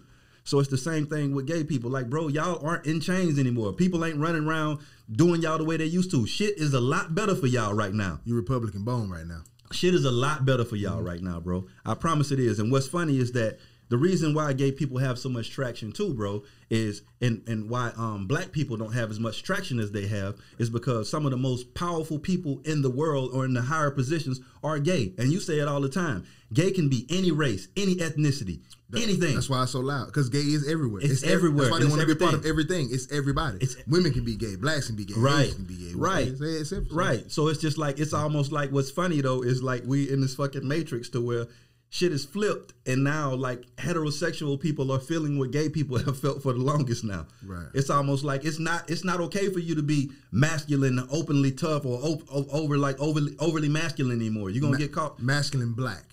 I don't feel like masculine white will ever be under attack. I don't. Yeah, because masculine white is different than different, masculine right. Now, I was about to say, masculine white is not Yeah, the same. masculine black is more mandingo-ish, more, you feel me? We're the ones they want to keep quiet. Right, exactly. You feel me? So it's just like, bro, it's like, damn, bro, and I just like, damn, if your pride is going to be that loud, let my what you call toxic masculinity be as loud as it wants. I just feel like people should be able to express themselves and say what the fuck they want to say. And if you expressing yourself and saying what you want to say and I got to deal with it, you should be able to deal with me saying what the fuck I want to say and expressing myself. That's why I say I'm not apologizing to gay people anymore. You want to be normal and you want to be a part of the culture and the community, right. Everybody gets roasted. I got gay jokes, I got fat jokes, I got black jokes, I got white jokes, and I can take them just like I give them. Right. That's the society we need. I want you to know that Candace Owens will suck your dick so good right now. Man, I want it. You a shit. What's wrong with that? Why you look at him like that? Candace Owens probably got 5 heads. He just threw me off when he said, man, I want it. Why not? To me, shit. Yeah, we'll disagree when she finished. But just for anybody, because when you talk about these things, you never know how far it's going to go. So, and if we label it be gay and be quiet, just for the record, it's for clickbait. We don't mean be gay. And it's his clickbait. I mean it. But listen, let me explain for him or what this show's purpose is, because every time we post, you're likely to find a new listener. It's a safe space for people to come on and really share their honest opinion. There's no malice whatsoever. At all. And nothing that we're saying. And we've religiously tried to get somebody who is homosexual on here to come through and educate and explain. So if y'all see this and you have a problem or want to defend or debate or whatever, man, we welcome with open arms. I mean, there will be no malicious venom. You're not walking into some heterosexual toxic environment. We're going to welcome you with open arms like we welcome any other guest, and we'll love for you to come in and educate on all things that we're unfamiliar with. So if you happen to see that, no matter how far it goes, send it to a friend. If you got a gay friend who wants to talk, bring them in. And it's important. It's important that we get, like, we're not the type of podcast to bring on somebody that we can take advantage of or manipulate. Just like you have people out here following a black agenda but don't understand the agenda that they're following. So you can put them in front of a microphone. This is what white people do when they have the news. They'll put the least educated person on something in front of a microphone and let them embarrass us all. I'm not going to bring on a gay person who doesn't even understand what the fuck is going on in their community or why they support it. If you're highly intelligent, well-spoken, we want the cream of the crop. We want the cream of the crop. We want you to be able to shut us the fuck up. You feel me? I want you to, like, teach me something new. And I'm going to do what white people do all the time. When you call them racist and they say they got a black friend, you feel me, bro? I have gay people in my family. My cousin who was murdered a couple years ago was gay. His husband is still alive. I still talk to him often. I have, like, homies, brothers, everybody. I have family members. So it's like, this is not a thing that was malicious. And when they listen to this, it's like it is what it is. So let's say a gay person comes on who's very articulate. Like, let's say they pull out a Dragon Ball like Tania did last time with the vowels, right? Mm-hmm. And this gay person defeats you in the debate, right? Mm-hmm. Will you eat a gay Whopper as a loss? We go to Austria? No. I'll eat it if we go to Austria. Go get 2 Whoppers. No, listen. Go get if 2. we come on here, if you lose the debate. If we come in here and I lose a debate, which I highly fucking doubt, if I will put money and I'll eat. You're gonna be fighting hard to eat that gay Whopper. Listen, bro, and I ain't even gonna have to fight hard because we gonna have it on the table. I'm coming with facts. I'm going to make whoever it is get in their feelings with facts. And I'm not going like. But they might be They might be on food. Listen, they're gonna have to be bad. If you lose, will you eat a gay Whopper on air? 2 bottoms. Extra ketchup, extra mayo. Yeah, 2 bottoms extra mayo if they win. You can't put no extra mayo on there. You Extra go mayo. too far That's now. how much confidence If I you got. take one of them bottoms off and use the packet for mayo, Yeah. that's too gay, brother. 2 packs of mayo. I don't eat mayonnaise, but Yeah. That's flamboyant gay right That there. is That's extremely. That's RuPaul gay. Yeah. And you know you're going to get a little mayo on the corner of your mouth. It ain't going to be good. It ain't going to look good for me. That's why I ain't going to lose. You I ain't gonna lose. You better not. I'm You not gotta gonna eat lose, on man. there. I can't lose, man. Oh, man. That's why them folks scared to come over here, man. Them folks know how I'm built, man. And I ain't. And to see the thing about it, I don't speak from emotion, Right. so it ain't gonna be no emotional thing. I would love, because like I said, I believe that you're born gay. I also understand that I am completely uneducated, so I'm not speaking for black people, gay people, but I am an ally, and I want to be informed. Now, moving on to anonymous anxiety. If y'all don't know what this is, and you're new listeners, what people send us, their problems, their relationship issues, co-work issues. Y'all can hit us up in the DMs. He'll hit us up directly on our pages, whatever, and somebody will come in here and read it. Y'all ready? Mm-hmm. All right, cool. This is a good transition because we spoke about religion when it came to the baseball thing, right? It says, why marry if you're not religious? My girlfriend of 4 years and mother of my children is pressuring me for marriage. I'm not opposed to marriage in any way. I was raised in church and identify Jesus as my Lord and Savior. So any woman I enter a relationship with, I view as a potential wife. I love my girl and I have no complaints about her as a woman. She cooks, she keeps the house in order, she's a perfect mother to our twins, but there is one problem. She does not believe in God nor religion. We've had many discussions about this, but she does not believe God exists. Nothing weirder than getting ready for church on a Sunday and leaving your wife at home in bed. Bigger question for me is, why does she want to be married?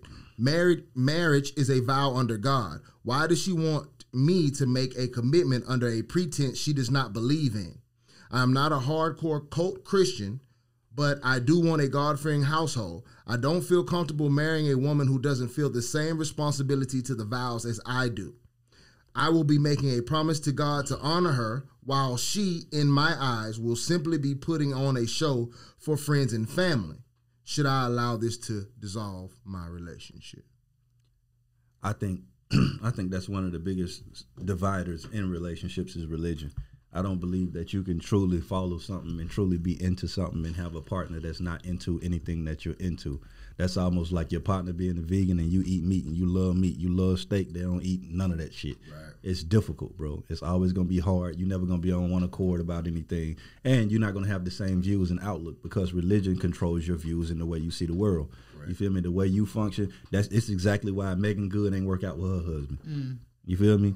So that's a tough one, bro. It's hard. I if a woman doesn't practice what I practice, bro, in a sense, it probably won't work out.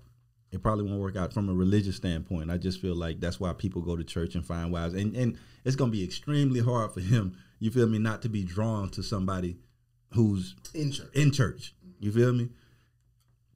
So that's an easy one for me. I think that's a tough one. That's a tough one. That's an uphill battle there, buddy. I mean, when I was married or whatever. Your face gets slim too, man. Them workouts doing, okay, I see you over there. You got a little glow, that thing slimming up. I ain't mean it. I'm like, all right, I see you now. I'm just giving you props now. Thanks. There we go. Thank you. Say my dog working her whole jawbone off. Yeah, that's what you're supposed to do. You know, you get slim and started showing your little face. Ass. Mm-hmm. Okay. Well, my bad. Go ahead. You made my dog uncomfortable. I got you. It'll blush a little bit. Blush the whole motherfucking tape. Workouts doing their thing, girl. We kind of like had similar upbringings, how we was raised as far as religion or whatever. But then I kind of found different things, and it did kind of your ex. Mm-hmm. Okay. And it did kind of make it difficult because it was like, what I decide to practice looks crazy to you because it's something foreign. You know what I'm saying? And as much as you understand that the person doesn't understand, it still makes you feel like, why aren't you trying to? So it's like, if you're not on the same accord with something that like deep, right, you're not gonna click. And I wouldn't even force a person to be though. It's just I wouldn't want to force. Yeah, I wouldn't. I wouldn't want to. But let's say you're with someone who's not criticizing. So I'm not criticizing what you believe in. Let's say you believe in crystal magic, or you say you're a Muslim, and you meet a person who is great, a lover. Like they love you. They are great. They're everything you can want in a wife or a husband, right? They just don't believe in what you believe in. Like, I'm not criticizing it. Like, they're not calling you like, oh, that's stupid, or why you like this. I'm just saying, hey, babe, I don't believe in that. I think that works for a little. I think that works for any religion other than a Christian and a Muslim, because those religions are like you say, like it's crazy to want to be married, which comes from Christianity, but you don't believe in anything about it. Why do you want to be married? So now that makes me feel like you don't even know why you want to be married. He asked that question. Like, why would you even want to be married? What's the point? Right. Because the vows mean something different to me than they do to you. They don't mean, because the vows come from my religion. Right. So if you don't believe in my religion, I'm making a vow to God, which you don't. But you don't believe in. So what are we doing? To? Right. Like, that's like making a promise with your fingers crossed behind your back. Right. So I agree with him on that. Yeah. So that's my thing. It's like, and now if it was something else, that wasn't so rule based, because these religions, Christianity and Muslim, are rule based. They pray 5 times a day in Muslim. This shit is serious. This shit deep. If you do it the right way, it's deep. Both of them. But go pray. Yeah. Like, what if they ain't criticize? Like, I'm not. Go pray, baby. Yeah, but I'll just be in here not praying. But in those religions, a union is necessary, and that union has to be formed under God. How can that union be formed under something you don't even believe in? It's almost like me bringing you in, right? And we're praying, and I'm like, we're trying to manifest something, and you don't believe in manifestation. I'm like, why am I holding your hand? I need more. You ain't giving me. You ain't even giving me the energy I need. But then here's the substitute. You working against me now. So now it's easy to go find somebody who believes in what you believe in, because there are places you can go for that, right? There's churches, synagogues, whatever, right? So you can go to these places, but that doesn't make this person a good lover. Like, for instance, when my mother got a divorce. One of her biggest things, because my father at the time was not big in the church, so my mother would go to church and my father would stay home a lot of times. Just footballs on Sunday, you know what I mean? So when she finally got a separation and she stepped back out here, one of her main things she always said is, I want a God-fearing man now, right? But I would always tell her, like, listen, don't put that first on your list. You get what I'm saying? Because that's going to be a distraction for you. You're going to go find somebody who believes in God, and you're going to think that, number one, this is a sign from God. You're going to think that gives him a certain set of standards, which it does not. A lot of people mask and hide under religion. It's a lot of horrible people who hide under religion. I'm this, I'm that. Yeah. You know, I'm a Muslim, I'm a Christian, I'm a whatever, you're Buddhist, but you're really a horrible human, but I put those things out in front so you don't see my mask. You get what I'm saying? And I believe that's what my mother ran into. She bumped into the first person who was a Christian and goes to the same church and whatever, and he's a horrible lover. He's not a bad human. He's just not a good person. I think that falls on like being able to choose. If you'll choose a horrible person that's a Christian, you'll choose a horrible person that's not a Christian. It's just your choices are your choices. I think if you good at picking good people, you'll be good at picking good people. But it's hard to find a good person. Like you have to admit, it's hard to find. It is a person you want to spend the rest of your life with. Right. So this man is saying here's a perfect mother, a perfect lover. She just don't believe in what I believe in. But my those are hard things to replace. I understand it 1,000%. But my issue is sometimes you can go too deep with the wrong person. Like you shouldn't have went that deep. You shouldn't have went that deep in the beginning. Right. It's just like, bro, if a woman knows that if a woman is 5'11" and she knows she don't like short men, once you start entertaining the idea of a short man and you with a short man and you build a family, you got kids and all this shit, and then you realize one day like, damn, I really fucking hate short men. You feel me? Like you shouldn't have even explored that from the beginning. Right. So my thing is that's why people in church look for their person in church. You feel me? There are some horrible people in church, but there are some great people in church too. So it's just like, yeah, sometimes you can stumble, you can be in the wrong place and find the right thing. Mm-hmm. You feel me? But because you were in the wrong place, that right thing may be the wrong thing for you. Yeah. It's a good thing for somebody, just not for you. I agree. I think my advice would be, man, because I'm a lover. Just one of my things that I do are great. I always say I'm a great boyfriend. I'm not a great man yet, but I'm a great boyfriend. So if you have all these things in a woman, I would hate to tell you to turn it in because she don't believe in God. Yeah. But what I will say is this. As a believer in God, God typically shows up at a certain point in time in people's lives at different times. You know what I mean? So maybe you forcing it on her is not what you should do, right? I'm not saying that he didn't say that, but you shouldn't try to shove it down their throat. People reject, that's human nature to reject something. Don't give me something I'm not asking for. It might be the best shit ever. You get what I'm saying? If I go to a restaurant and I want chicken and you might serve the best lobster, but if you bring me out that lobster, like, bro, that ain't what I asked you. You know what I'm saying? So I think that by you being a Christian, by you being the leader of your household, something will rub off on someone. That doesn't mean she'll ever believe like you believe, but there are points in time where everyone gets low, and we all have gotten low enough to try something new. I know I have. I've like, this didn't work the last time I was low. This didn't work, and there will be a point in time where your wife will go through something in her life. Whether sometimes it's later in life, it could be a sickness, it could be an ailment, and God will be an open option for her at that point. And I think you'll be able to reach her in a time where God is needed more so than because it's hard to reach somebody when everything going well. Even the best Christians sometimes forget about God when they up. I forgot to pray today because you up. You running, getting money. You get what I'm saying? But when you're down, God, please. You see what I'm saying? So that would be my advice. Give it some time. But I would say this too, though. Don't bank on that. You feel me? Yeah, you can, because you never know. She might not ever believe. Because sometimes people will be in a low space, and when they come up, they'll still find something else to get the credit to. Yeah, just absolutely. for the sake of not. You feel me? Because they don't believe in something. I will say this though, like none of us have real evidence of a God or if a religion is real or anything. But what you do know that is real is that woman in front of you that's loving on you and in your life and by your side and riding with you. You know that's real. You feel me? So, and just like she's respecting your choice to believe and to follow, you have to respect her choice to not believe and not follow.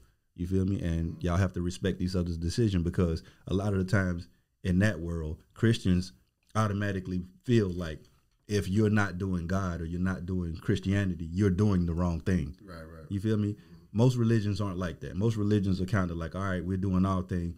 Do what you do. That's one of the ones that's like real condemning. Like, well, Christian isn't. It's just anything. What I will say, if Christianity is followed to the T, it's the most forgiving religion. It's the most understanding religion. Right. But the way it's practiced. Yes. But if you give humans anything, they'll use it. They'll wrong. use it wrong. So that's what I'm saying is you that have the most hypocritical Christians in the world. Yeah. So understand that, like, get deep into your faith to understand your faith and understand if you need to, like, let this woman be. You feel me? Because at the end of the day, whether we recognize God or we give him credit or not, it exists. Just like whether we recognize oxygen and all this other shit. Yeah. You feel me? It exists. You feel me? I do think I had read something one time that made me kind of like start doing this method I do with myself is as much as I want to do certain things, like I'll like as much as I would want to say that I want my partner to be the exact same thing as I am, I find that it's healthier for me to have a person that can be very much independent of me, and I can as well. Like that we can have different paths and things, but we still have this like connection. To be in tune somewhere. Yes. Yeah, that's definitely healthy. And so it's like, but religion is hard to have that. It is, but at the same time, I could see two people who could make that work. I could see where people could be like, oh, okay, yeah, no, they do this, but I do this. There's someone doing it on in the world right now. And it would depend on if you really love that person, and this is literally the only thing, which, yes, that could be a very big thing. You ain't probably going to get better out there in the world. Bro. And you got to understand, too, that don't give that up for that. Understand, too, that, like, that's why, man. Just like her not going to church or her not practicing what you may practice is annoying, she may be tolerating what you do, and that may be annoying to her. Y'all probably are equally as annoyed, but it's just like you just some things you got to accept. You can't have everything, bro. Or like look at it like both of you are making a sacrifice for each other. Like it's not just you. But the marriage part does get me as far as how he's viewing the vows. I'm a Christian. I'm making this promise. In everything practice, there's some type of joining of two people. So maybe they don't call it marriage. Yeah, agreed. No, but that marriage is marriage, and there's no way around that. But what you also have, you can look at it from this side too. Like you said, you can look at shit from both sides. You could also look at it as if this woman doesn't believe in God and doesn't believe in any of these things, but she's still partaking in certain things that you believe in for you. The marriage was her partaking in something that you believe in, probably. You feel me? If you asked her to marry you. You know, women that ring don't be for God. That'd be for them. It'd be for them, for sure, for sure. Yeah, for sure. But like she probably, I'm sure they did it in the church. I'm pretty sure she recited whatever they told her to say. I'm pretty sure she touched the Bible too and went along with it, whether she believed it or not. Put that ring in the collection plate and tell it's for God and see how quick she walk about that motherfucker. She don't believe in God, so you definitely ain't putting it in there. Oh man. And like you said though, like a lot of people will say like, I never believed in God until I saw God in my life, or you know what I'm saying. And then they may not have such a deep yearning like you, but they'll have like but they'll be like, but I do believe, you know, that what you're doing is, I get it. I'm just not as deep as you. If you say God enough around somebody, or you know, things rub off on people, right? And eventually, And you also have to understand too, bro, that you don't know what you may believe in some years from now. You may not even believe in God for some years from now, because I was raised in the church. I believed in God in a certain way. You feel me? And I found other things. Now, mind you, had I been in my fucking early 20s and I met somebody and they didn't believe what I believed in, and I'm in the church and I passed on that person, I would regret that for a long time when I find myself not even believing the shit that I was trying to push on them. You feel me? Yeah. Like, things change, bro. So I think, like you say, if that person is for you, bro, ride with that person. You don't know what that may lead you to. That person may lead you to something different.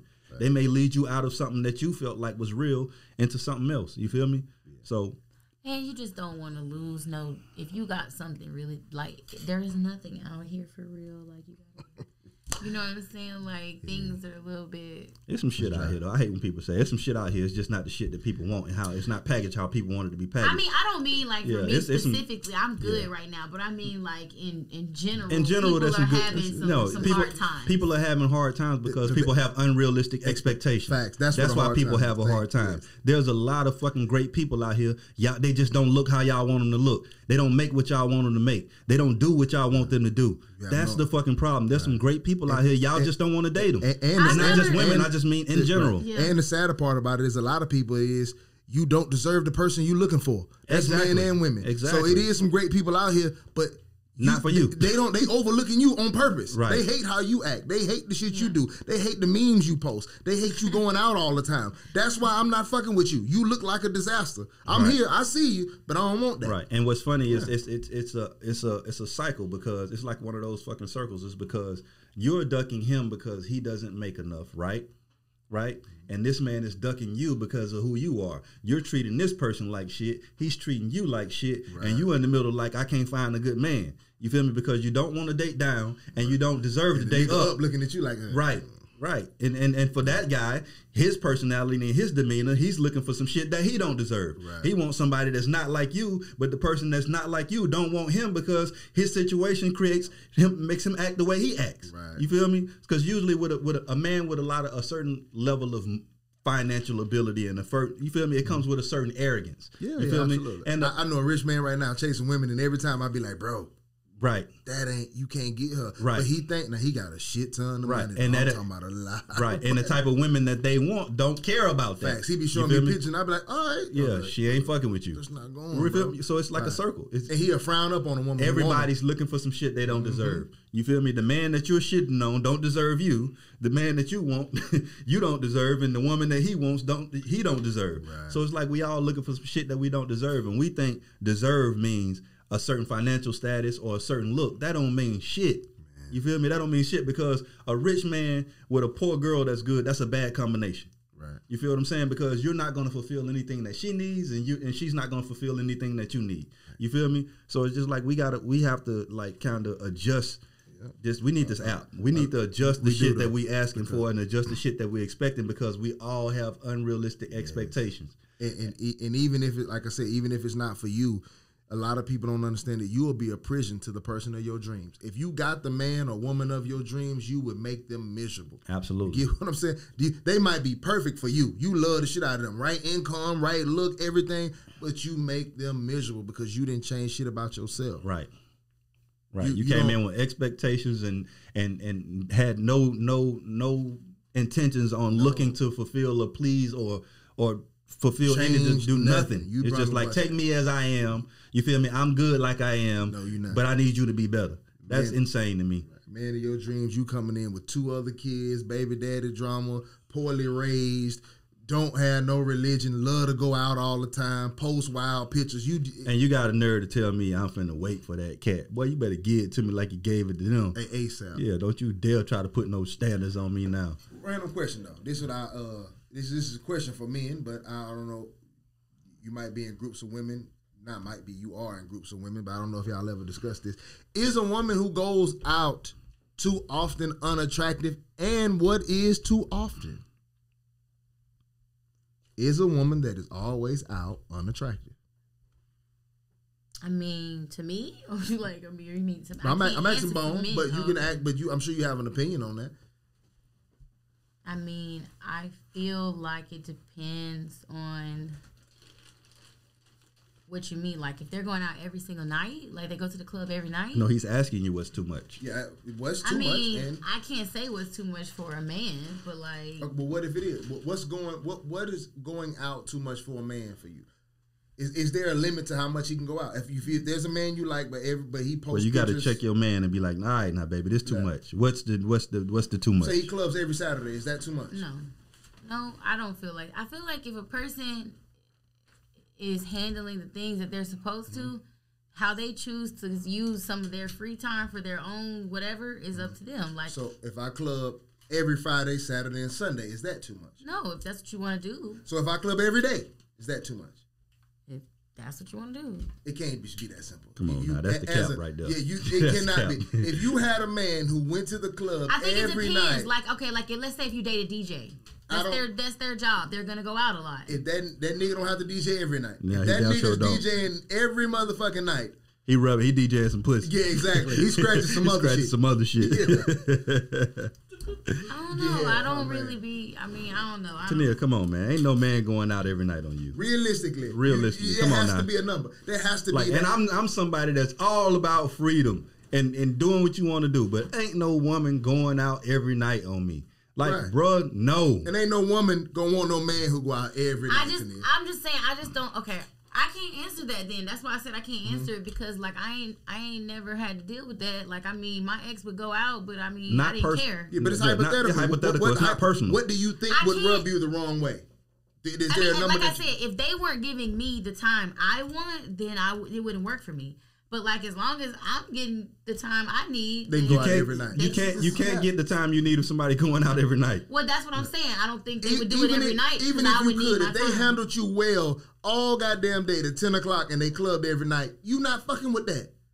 If you were the happiest from 8 a.m. to 10 p.m. and then they hit the club every night, spray cologne, kiss you on the cheek and went out, you're not going for that. Like, do I get the option to go with them? You're not making that a husband. Can I go with them? Some nights you can, some nights you don't. But he going regardless whether you going tonight or not. I'm going. I'm in here. You not going for every night, Tania. Maybe I wouldn't, because I would want to be with them. So, like, I like to be around them just because I'm around them. What's too much for you, man? That's the cowboy we talking about, man. You got to stop that shit, man. I just can't see myself telling nobody what they can't do. Women at home right now are going to be fucking pulling their hair out, bro.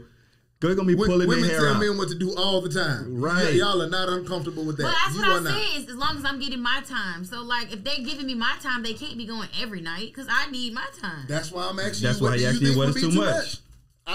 I mean, every night that's excessive to do anything every night. Like, listen, man, if you going out every week, it's too much for me. Every Saturday is too much for me, bro. Me too. It's too much. What are you going out for? Because I understand the climate of the club, right? The climate of the club. When I went to the club, I ain't never been to the club on a night that I wasn't looking for some bitches. Right. You feel me? And I ain't never been to the club on a night to where the bitches weren't looking for a nigga. That's not true. Me? Girls don't go out to look for a nigga. We like to go dance and have girl night. I will agree with that. Sometimes we go to like jazz night. We don't even go to a club. It's like you're sitting at a bar with regular clothes after work. Listen. Even most of the time, even if you're not in pursuit of anything, they want to be seen. You feel me? No, sometimes you want to get up with your homegirls, and the only place that has a good vibe of music is a club. But you can play music in your living room, and you can get up with your homegirls anywhere. My thing is, you can, but what if your niggas at home? You can't invite your homegirls over, and y'all have girls night in the living room, and he in the room. When the last time you went? Want to have fun. I understand that. I get that. But when the last time you ever seen a group of girls go to a club that's all women? I mean, we just girls all there. the time. No men. No No not men. a club. That's all. No. No men. I mean, Yeah. I go sometimes and it don't be but like 3 guys in there, and it be the 3 guys who's throwing the party. I've been out before. Yeah, like but that. them dead parties. I'm talking They about do the be club. dead. Let's say we live in Miami. Right. You feel me? But Now that's you want to go to the latest spot? You want to go to the latest spot every night. Yeah. You feel me? But the latest spot you can stand. Yeah. Wait. Yeah. Get it. So my thing is even if your intentions aren't to catch anything, you Yeah. also know that you are going into a pool of sharks every night. Right. See, but when I So tell why a would guy, you- I if don't you even got- have an interest to go out like that. It's really We're like not talking about you. We're talking no, about I know. hypothetically. I'm So saying when- I feel like most women, if they actually like that guy, they want to be up under him. Why So, would they want to go out? My point is this. That's why I said going out is too much. Once a week is too much because my thing is like you understand the climate that you're walking into. Mm-hmm. Why would you want to be in a place where dudes are going to constantly holler at you when you don't want it? You can't keep swimming around sharks and try to convince me you don't You like don't- sharks. you don't like sharks. It's something That's about these my sharks point. that entertain you. Right. I don't know what it is. Right. So if you go out every blue moon, it's your homegirl party or something, or y'all, you feel me? You ain't been out in a while. You want to go step out with your friends. That's fine, bro. But when anything becomes routine, it's like this is every Saturday. Yeah. Like nah, bro. Nah, we ain't doing that. And you can go, but you just can't be my woman. That's a fact. Yeah. So let's say there's a girl that you watching from afar, right? Like there's a girl that you see and she's exactly what you want as far as aesthetic, right? Mm-hmm. You know what I mean? And she may believe in what you believe in, you know, morally or whatever from her post, whatever you're trying to gauge, right? Mm-hmm. Can you be turned off by her club etiquette? Like she's like you see her like I'm watching you week to week. I follow you on Facebook or Instagram, right? And I see it's a whole lot of parties in these photos. Absolutely. It's a whole lot Because, and you know why? It's one of the oldest sayings in the book. Actions speak louder than words. I don't give a fuck what you write. I don't give a damn what you post. I don't give a damn what you say. I'm gonna watch what you do and how you move. Your body language. I can tell more about you from a series of pictures than I can from a series of posts with words. But what about the women that say I'm only moving like this because I'm single, but when I get with somebody, I stop? That's a different one. I think this though, right? I think people behave how they behave. You feel what I'm saying? I don't believe in that. When I'm a single, I'm gonna stop. You feel me? Because the thing about it is, when you're somebody that's trying to position yourself for something, you move a certain way. You feel me? So if you're somebody that your club etiquette will disturb me, you feel me? You're probably somebody that's not looking for anything. And if you're looking for something, I'm not what you're looking for. Right. You feel me? Just like that's why they say you look for women in a certain space or a certain place. You feel me? I'm not gonna find my woman in the club. 9 times, absolutely. Even though Most of the some time. people do, but yeah, it don't turn out well most of the time. Yeah. But I will say this though, for people to understand, because I see this all the time, bro. It's a girl that I follow, and she only comes to mind because all she posts is about value and what a man should see in her and what she not going to accept. But she out every chance she get, dog. I'm talking about 3-4 times a week, and I just be like, do you think the man of your dreams is looking at you thinking that this what he want? This is another case of somebody asking for something that they don't fucking deserve. Facts. You don't qualify for it. And then another thing about club attire is usually not wife appealing. Right. You get what I'm saying? It's sexual in nature. You get what I I'm wear saying? sweatpants to a club. Yeah, but We've seen you dressed I up at the have club aged you before. out. So I am- so I am calm I no down. do longer dress talking- up, but I am no more longer- times than not, I don't wear Right. dresses. But we've But- seen you on Instagram too. So Right. But in Right. general, club Yeah. attire is more risque than maybe what you would normally wear Right. or whatever. But absolutely. there's nothing about that attire that says wife material. So to me, it'd be like this though. It's not the club that bought, because I've been in a relationship with a girl who wanted to go out all the time. It seemed like she had to be out in the club. This was in my younger days, right? And it wasn't the club that bothered me. It was just the desire. Right. What? Why?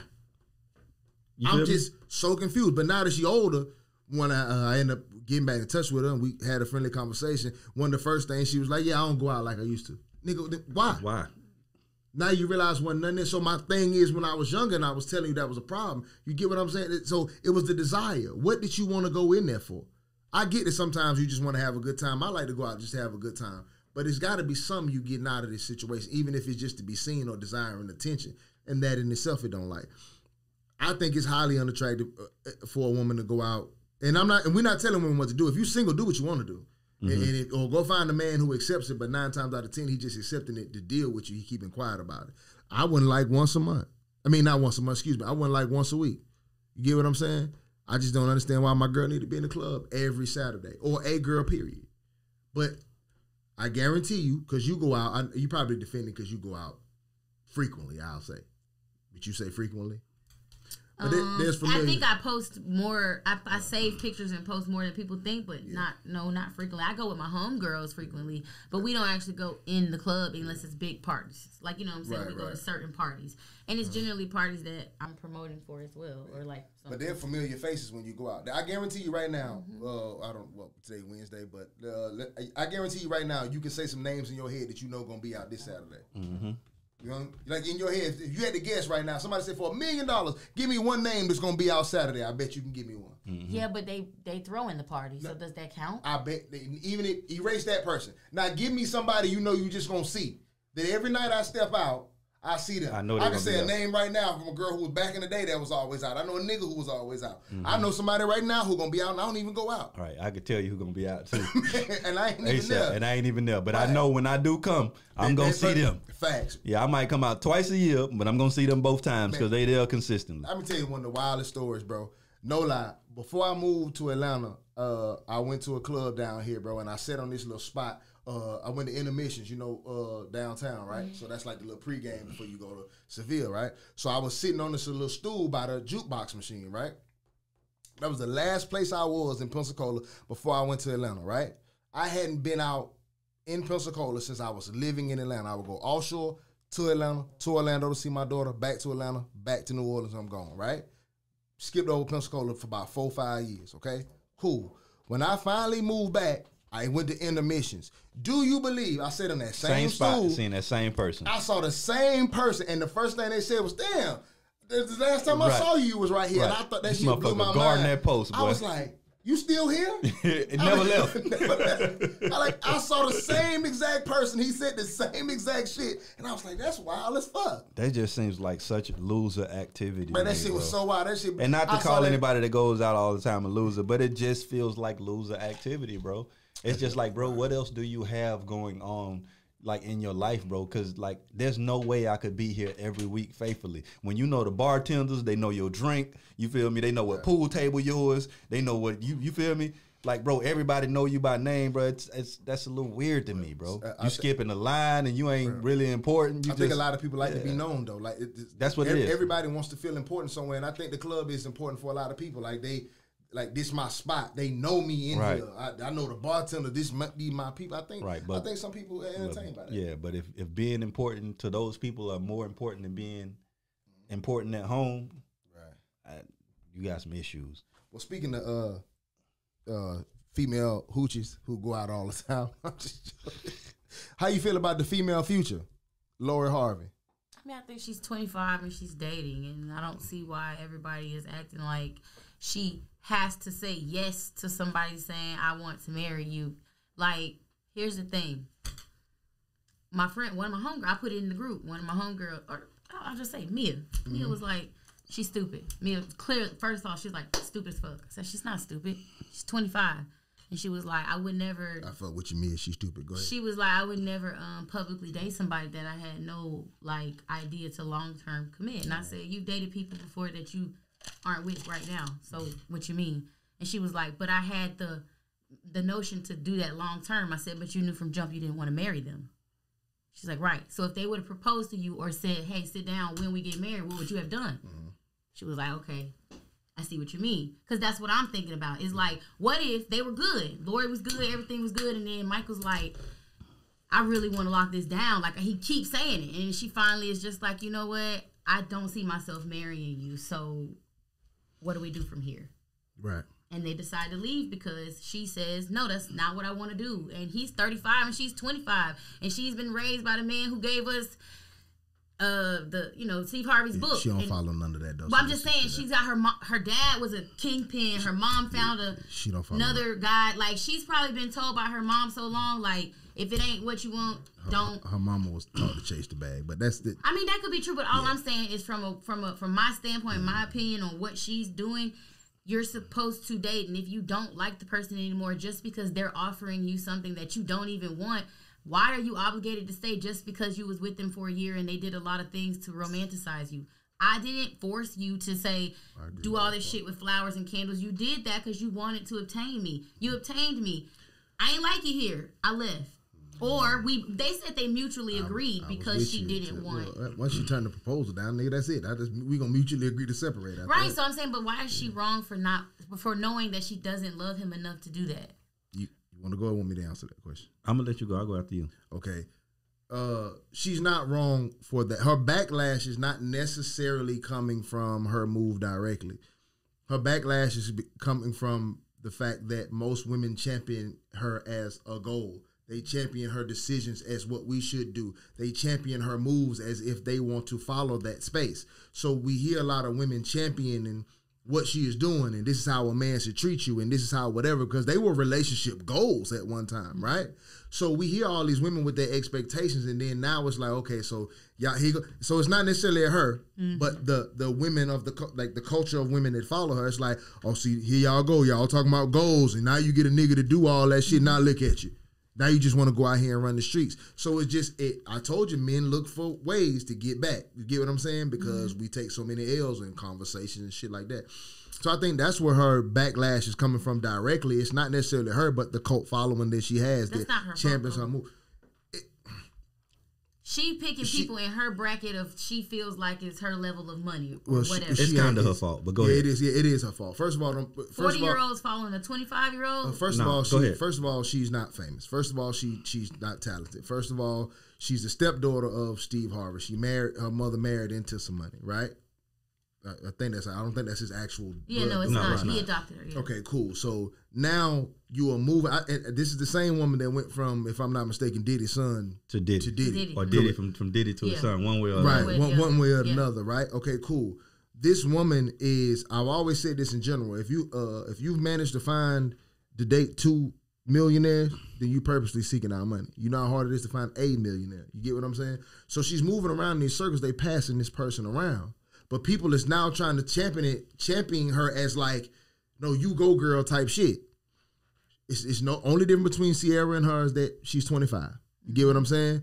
You went with all these niggas who passed you around, and then you found the blackest white man. You do know he's the black white man, right? Yeah, you do know. No offense to him. That's what I'm saying. Like, might not be her type either. Yeah, he's not. That's my point, though. Yeah, he's not Killmonger in real life. Like that nigga dates nothing but white women, and that's his bag. And then he thought he found him a black queen and probably tried to lock it down. Didn't go so well with him. She knew she didn't fuck with him from the get-go like that. You get what I'm saying? Why that man was out here whining and dining. And I guarantee you, a lot of women require that. Bro, women, so I won't be rambling. I've seen women go on dates with men they know they weren't going to do nothing with. I've seen them accept a date for food. Have you ever heard a woman say, I took a date for food?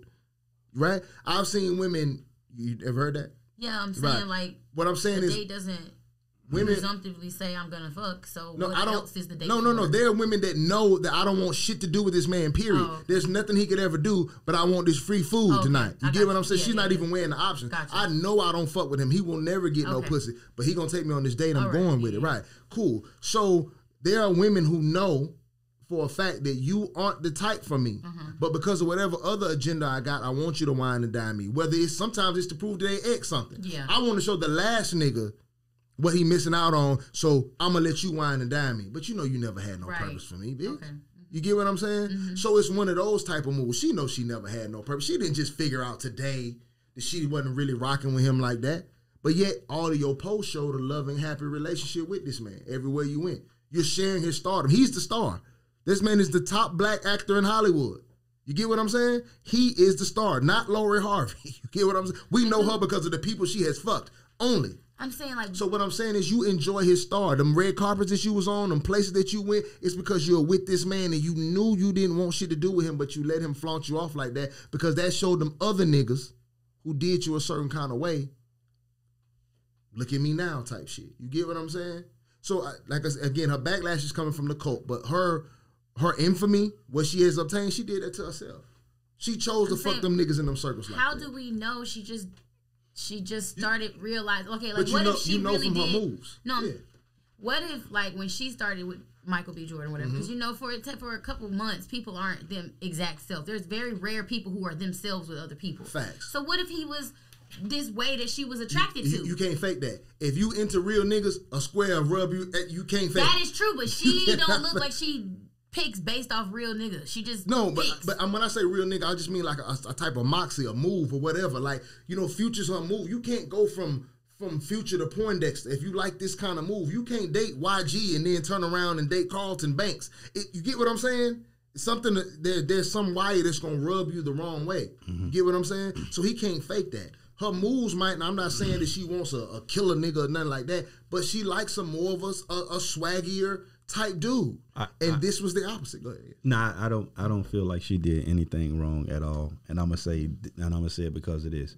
It's just like anything else. If you allow a woman who knows you're famous to come into your life and leech off your fame and take advantage of you, it's your fault. Especially when you see her track record, you see where she came from, you see how she moved. You feel me? Yeah. You just like you say, we say it all the time. Sometimes the worst thing you can do is pick the person. Yeah, but if you telling me it's love, that's cold. Yeah, like it's different when you letting a person play you and you don't see the signs. But if this woman is telling me she loves me, we rocking like we love each other. I only know what you tell me. Right, I understand all that, but what I'm saying is the choice to even be in that position for her to love you. In order for her to love you, y'all got to date first. Mm-hmm. You feel me?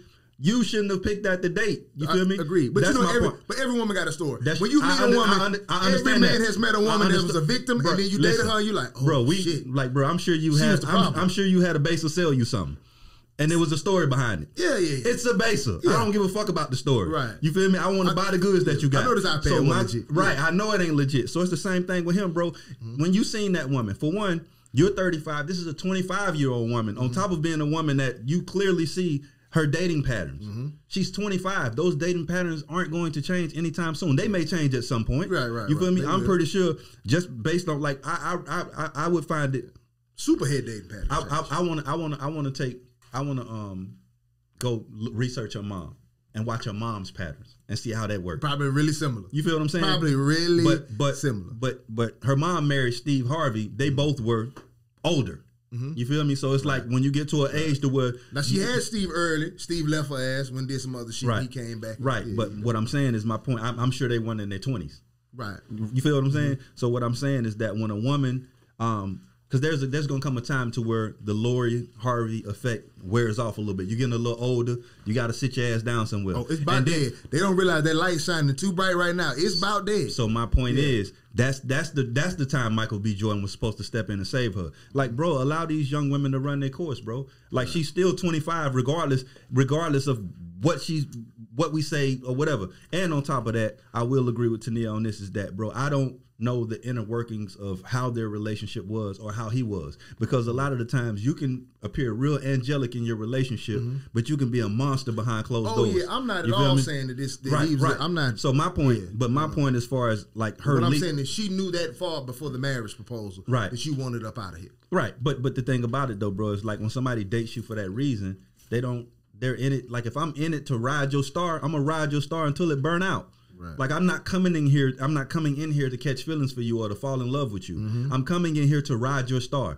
And in order for me to ride your star longer, I have to make sure you feel some type of way. Yeah, you absolutely. So, and then that's the only. So what it is like I think she's at the tail end because at some point, just like Jay-Z and Beyonce, when they first got together, it was just like the talk. Right. You feel me? But it's just like it's an old thing to us now. You feel me? So it's like it's not a conversation anymore. You feel me? So the stardom and the status around it isn't the same. You feel me? So it's just like she's rode this man's star for so long, bro, that it's almost like, all right, I've peaked on this nigga. Just like you peaked with anybody else. I gotta go do something else. Right. I gotta get back to I've become a B-list celebrity now. I gotta get back to A. Right. And how I get back to A is to do some wild shit like leave him and go date somebody else. So I guarantee you this next play, there's gonna be some shit that put her right back in the news. I got the play. I'm trying to hold on. Let me get the play. The next play gonna be she gonna end up with Franklin from fucking Snowfall or somebody like that. I don't even know who that is. I don't no, watch because Snowfall. he actually see y'all don't listen to the radio. He was on the Breakfast Club, and him and his ex are still like they was together. But that shit don't mean nothing. Well, he just was. He basically like. That's what he wants to eventually. That sound good. If he ain't did it yet, he might not. The next dude gonna be white though. She gonna pull a white boy you wasn't expecting, right. Colin Farrell or some shit like that. Just some left field, but A-list, like. Yeah, but I ain't. At the end of the day, I ain't mad at her, bro. She just doing what players do. You feel me? And she living a life, and it's. But on y'all him. stop goaling. But women stop goaling and shit. But it's not your goal. But see, the thing about it, they goaled because of him, not necessarily because of her. He's just somebody that's sought after. That's why it was such backlash, because he's somebody that most women dream of being with. So it's almost like you just fumbled the bag almost. It's like somebody watching you win $100 million. But to you, that really ain't no money. Right. But to us po folk, we like, oh shit, she just hit the lottery, and you throw that away. Right. And we like, bro, like we would kill for that. And she like, nigga, that ain't no money. Watch what I do next. Right. You feel me? The next bag gonna be 200 million. You feel me? And you gonna goals that too. So it's just like it's a cycle. They've goaled every relationship she's been in, really. Why, I don't know. You feel what I'm saying? That's just how it works, bro. That's how players do, bro. Women champion, listen, the wildest moves. If anything, bro, this ain't even a like. You do understand it, like in the circle that she is, like really known in. I'm not talking about like we know her name, like her circle, like the dudes who have access to her, who have been around her. It's not the most glowing of lights in those rooms that she be in. But the thing about celebrities, bro, is we don't give a fuck what type of light it is. It's light. We don't give a fuck what type of attention it is. It's attention. Right. It's in the 48 laws of power, bro. There's no such thing as bad attention. You feel me? Because she's just gonna keep getting richer. They're gonna keep paying her for interviews. Now it's the same thing Kim Kardashian did, bro. She's one of the richest women we know of. You feel me? I give her mama credit for that, but you're right, though. Right, but it's the same thing, bro. What does she do? She's famous for being famous. That's a fact. Lori Harvey is famous for being famous, bro. So my thing is, if I'm famous for being famous, I got to do some shit to keep me famous constantly. The OnlyFans that thing here in a minute. Cause, I got that. You say what? Yeah, the OnlyFans that thing here in a minute. Man, I might subscribe to that. But they would do it. Huh? You heard how Kim got with Pete? She told the story of how they got together. Somebody, she heard she had big dick energy. Yeah. And she asked somebody. Yeah, she just wanted to get like Kanye. Kanye wasn't. Come on, man. I ain't gonna diss my boy. She said he a Scorpio, Pete Scorpio, so he hadn't hollered at her. She was like, really? She went and said, but when you get out of marriage or bad sex, you hear somebody got that fire, you got to go see what's up. Yeah, and that fire. She gonna leave him eventually too. Yeah, but that fire keep him around longer than Kanye was. Oh yeah. That's one thing I tell people all the time, bro. All the money in the world, bro, ain't gonna beat out a nigga blowing your back out. That money get boring. Getting your back blowed out don't get bored. I do believe that money could have won if it wasn't attached to crazy. Also though, if you gonna be, listen, Pete got a little back. It ain't got no Kanye back. See the thing about it, but you can't be crazy and throw bad dick. You can be crazy and throw fire dick, and be fine. You be fine, right. And you can't do that to a woman who's just as rich as you are. The most important part. You can't do that for a woman that's just as rich as you are. So like it's like, bro, she's rich at a point to where it's just like. That dick is enough. You feel me? You can be somebody that make $100,000 if you can take care of yourself and sling that pipe. You in the mansion. That's a fact, though. It's a lot of good dick laying on couches all across America that they ain't paying no rent, no light bill, or nothing. And it's a lot of little dicks out here paying a whole lot of bills, and they still going to get that couch dick. But can a nigga get your kid's name tattooed on his neck? That's wild. That was the wildest shit. You can't control it though. You got to fight though. I was with not fighting all the way up until I was just like, Kanye, man, chill, but you got to take that L. He got the kid's name tattooed on his neck. Yes, he got the initials. He hard. You got the fade. That's a troll move, boy. It's a troll move. Let me tell you what I'm telling you though, brother. If a dude got my daughter's name tattooed on his neck and he like on some stepdaddy shit, bro, I am fucking you up, bro. And I just found out you fucking the shit out of my ex-wife. That's what people going nuts. Bro. I respect that. That's a hard ass troll move, but that's crazy. Fight, brother. And then you standing there looking like a bag of motherfucking you slow, bro. You dress funny, you move funny, you but Kanye goofy. set her up for that. Kanye move funny, he goofy, he dress funny, he set her cooking your bitch to death. Yeah, he killing, and you know it. She done made it public, made sure you know he cleaning her up. She called Ariana, and I can see y'all. Ariana. Man, I can see her and Kanye right now in the bedroom. She trying to coach him on how to make it better, and he can't do it, and he frustrated because he he got he a fucking narcissist. He can't get up when he on his pills anyway. Yeah, boy, that shit funny as hell. Them psych meds be fucking that dick up anyway. Yeah, he and that bitch with a full outfit on, trying to fuck through the dick hole. Boy, he got the mask on. Yeah, but get your ass like, out nigga, here. I know it's you by this terrible dick. Take this mask off. Yeah, you bro. a Kanye in here. Ain't no Yeah, but fucking I ain't mad at Lori Harvey, man. I just Michael B. Jordan was a sucker from the beginning, bro. And when the sucker get caught being a sucker, bro, you can't be mad at the motherfucker that caught the sucker. And that's all it is, bro. I ain't mad at her at all. She just doing what she do, bro. We gotta respect it. He gotta choose better. We say all the time, watch what you choose. He gonna bounce choose back. better. He's He'll bounce back. It's a white woman right round. He's with a white woman right now. He can't wait to go back. He can't wait. He can't wait to go back. He can't wait. In to the go words back. of Bart Scott, can't wait. That nigga is back. That nigga is back with a white woman right now. Yeah, he can't wait. He can't wait. And she gonna be right back on top in a minute too. Yeah, her next move gonna be like she got a spotlight. I think somebody gonna fuck with her to take her light, and then that's when it's gonna get bad. See a woman like that. Women like that. I'll destroy a woman like that. But it's gonna reverse though. Yeah, She's so used to taking light. Now that she making herself a name, now dude gonna fuck with her to take her light. That's how life working reverse. Right. You gonna really like this nigga, and he gonna I take just your want light. your status too, and I'm just taking that's your karma. light. I don't fuck with you. That's karma. That's how it works. Saturn That's how it works. retrograde right now too, so I don't know that. that's what karma is. Saturn retrograde. Miss, I let my nigga go out every night. Listen, 2 hours in, that was wild. What's that? I don't mean he can go out every night. I'm like, boy, stop that shit, Listen, bro. Tania As swears long she as is I the can go most. with him. Nah, Tania bro. swears she is the most patient. I'm sick of Understand? that. I would love I to have. very much so am with a guy that I talk to. I would love to have a panel. I will sit around them and not say words. You want I a would panel love of to niggas have you a talk to? I would love to have a panel. Just take Tania out. We'll leave her off one episode.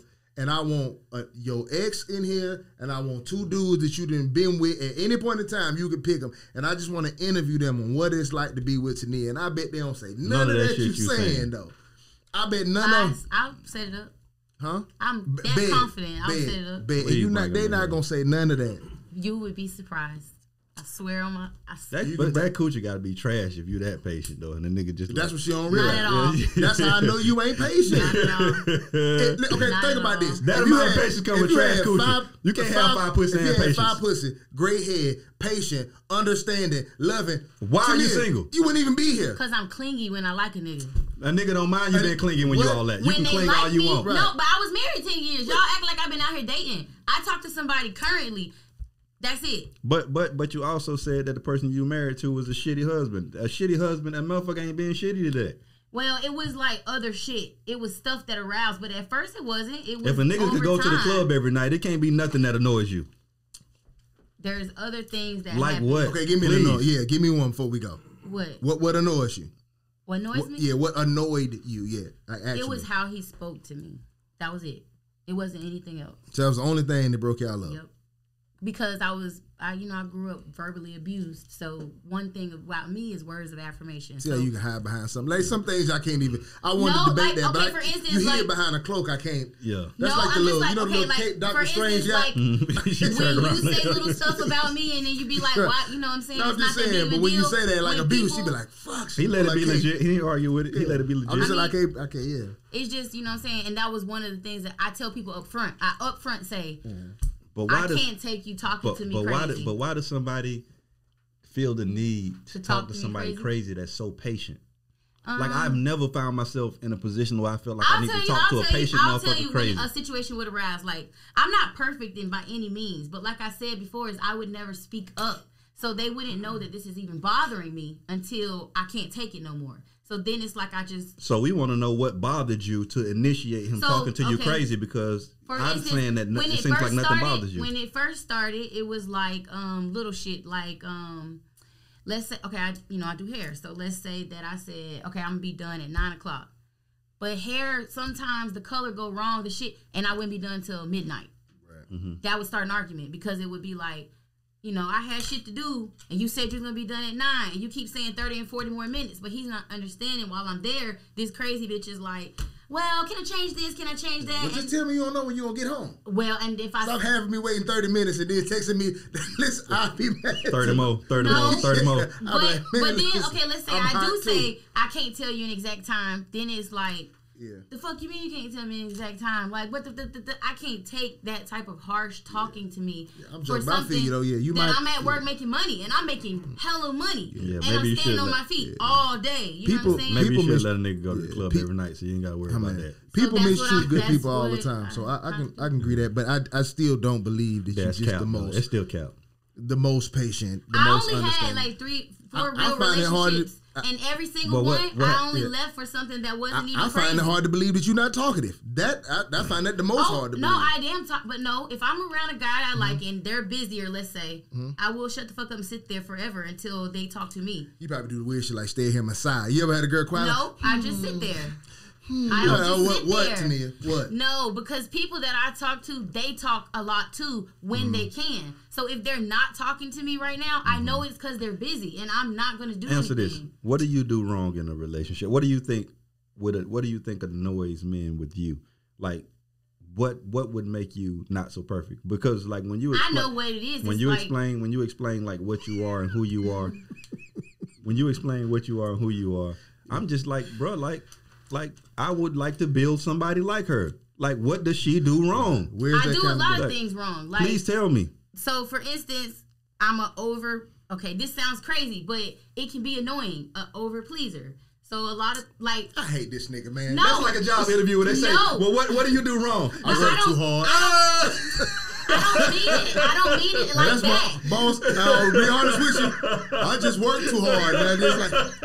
No, I don't mean it like that. I mean it like, imagine you asking somebody what they want to eat, but they just keep saying whatever you want to eat. That can be annoying as fuck because you know. No, that's not gonna break me up with you. Okay. Eventually, a nigga gonna be like, man, they we don't gonna break up with me. I haven't had nobody like break up with me that I dated. I asked you to tell me what you do wrong. Hey, I'm telling you, I do. That's wrong. I want you to tell you need to like take some time. Honestly though, I'm saying this out in all jokes aside. If somebody asks you what culpability do you have in your failed relationships, and your answer is I please too much, that's insane. You did not properly. That's codependency. Agreed. Some niggas do not like a clingy ass bitch, and I have been a clingy ass bitch. Maybe like, so, but that ain't. But over pleasing ain't clingy. Yeah. Well, I didn't mean it in the way of like even I'm clingy, doing. A man sound crazy as hell, and then you just like, bro, why you left her? Bitch kept asking me what I wanted to eat, brother. I'm like, whatever you want to eat. She just was trying to do too much. Okay, another thing, I shut down. Like, so, like, let's say you can pick now up we're on. Getting there. I don't communicate you can pick well. up on energy, and let's say you can tell something's wrong with me. If I'm not ready to tell you what I think is wrong, because in my head I'm trying to contemplate whether or not I'm tripping or they're really doing something wrong. I shut down and I don't want to talk about it, and so I will get very much like I don't want to talk about this at all, and I don't want to speak about it. And when I don't, I just end up being like, okay. Bro, these things are just so. Okay. I'm like, bro, like these. We'll give you some homework. You need this shit, yeah, because this shit too minor for me. But them niggas come in here and go, hey, where do I start? Like, bro, every woman I've been with, bro, like I may have been a monster, bro, but I can name some shit about them that was just like, all right, and you be like, all right, I can understand, I can see that. But I'm just like, bro, bro, probably can't wash clothes. She don't know how to separate the clothes. Like, why you always got don't separate you got the colors in here with my goddamn whites. You done fucked up my sweater. I wash all that shit together. I was gonna wear this to the party. Yes, and then you still sound stupid. That's like a man complaining when he's gonna smash a girl, her bra and panties don't match. Like, bro, like nobody's complaining about that. If a woman crease my retros, we breaking up. If you put your foot in my shoes and you crease my toes, I'm out of here. You can call it. I can have the greatest woman in the world. If you put your foot in my retros and crease them bitches like you do a toe raise, I'm out of here. The most disrespect. That's the most disrespectful thing you can do to me. No. Like if I cheated on you, I would rather you cheat back than do my shoes like that. That's what I'm gonna do. I'm gonna send somebody breaking your house and tiptoeing all your motherfucking Jordans. I will be in my house freaking the fuck out. Yeah. I'm talking about. I'll be like, remember that time you cut me off on the podcast? I'm gonna leave a note by the shoes. Stop cutting me off. You made me lose my point. We gonna fight like your brother. That's the you wipe the dick on the magazine for me. Yeah. If a nigga broke in and just was doing toe raises in my shoes, but I would lose my mind. You had all the pages stuck together. Man. Yeah, I'm gonna send a motherfucker with some bad feet to come stand in your shit, tiptoeing them hoes for 5 minutes. That's all I've ever been told is that I'm Aggie. We you are Aggie because all of them answers aggravated the fuck out of me. Whenever we get to a live one, I'm gonna secretly invite one of your exes. I'm gonna find out from the streets who you kind of with, and I'm gonna invite, and I'm gonna get that nigga Mike when they be like, anybody got questions? Hey, okay, and I'm gonna invite a couple. I need to know. But before we go, like I say, 2 hours in, thank y'all for tuning in. Again, if we label this something that is not to be offensive, it is clickbait. We want be gay and be quiet. That's the title. We want all y'all to be gay and people to come on and speak. We don't care who you're sleeping with. No, we don't care though. I'm an ally. You can go back and check old episodes. If you want to kiss them and hold their hand in public, do that. But you ain't got to point it out. Just do the shit. Oh man. But also for people who do watch this podcast, I've had a couple people approach me about tone and the way I speak, or the arguments that me and you might get in, or me and you might get in, right? First of all, if you know me, this is how I talk. It's just like, I'm like Jim Harbaugh. You ever seen the commercial? You're like, I'm not yelling. Yeah. It's just how I speak. That's number one, right? I'm always in a great mood, so everything's, even when I'm high pitch and whatever. But one thing I want you to know about me and Boneface specifically, me and you haven't developed a friendship enough for me to be able to say this, but hopefully one day I can. I've been friends with this man since middle school. You know what I'm saying? We went separate ways, hadn't seen each other for years, and got back together and saw each other, and it's always like old times, right?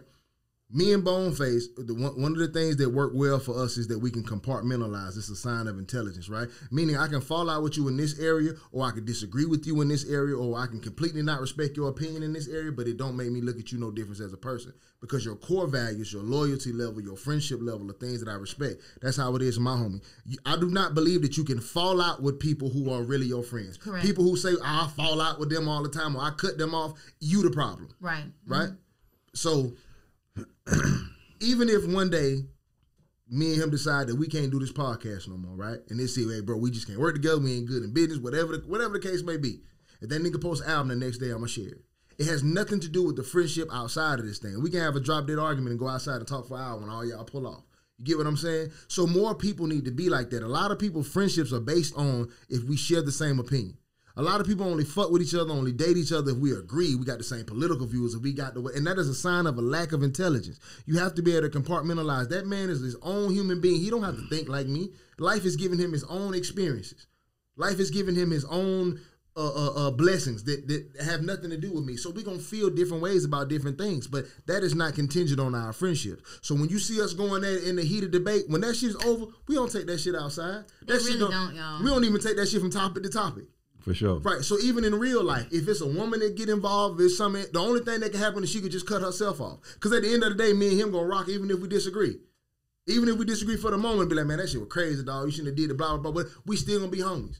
I've had homies where I had drag out fights with like real fights, or like if you saw like me and my three homies outside of this podcast, like if you saw us and we was arguing, you would think we hate each other in the morning. Ain't no apologies needed. Nigga, get up. Hey, bro, what you got going on today? They get up. Like, we don't need to apologize. We homies.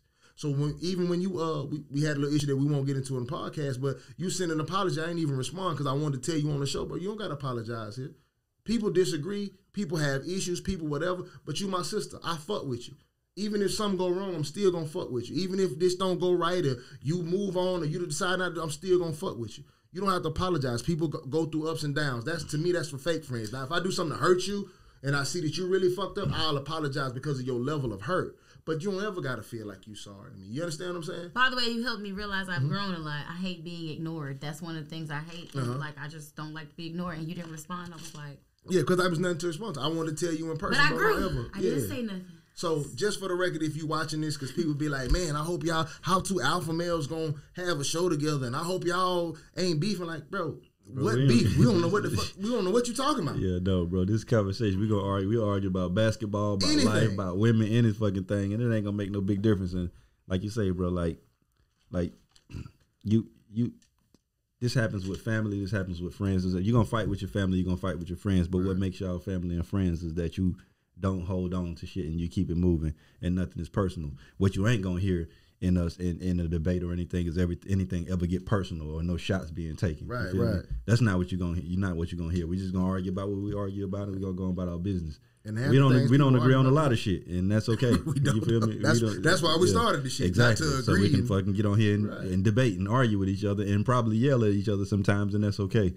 But we are different humans, and but the thing about it too though is, in the midst of all this, we learning from each other, and that's the whole point of this podcast. Agreed. Is for you to listen to somebody that has a different opinion than you and learn from it. It's so hard nowadays for people to do that because if they don't agree with the messenger, they don't want to hear the message. Why people hated Kevin Samuel so much. Mm-hmm. You couldn't even hear what he said because you hated the man so much when he dropped jewels sometimes. You feel me? Like I like something Candace Owens said, and I don't like her.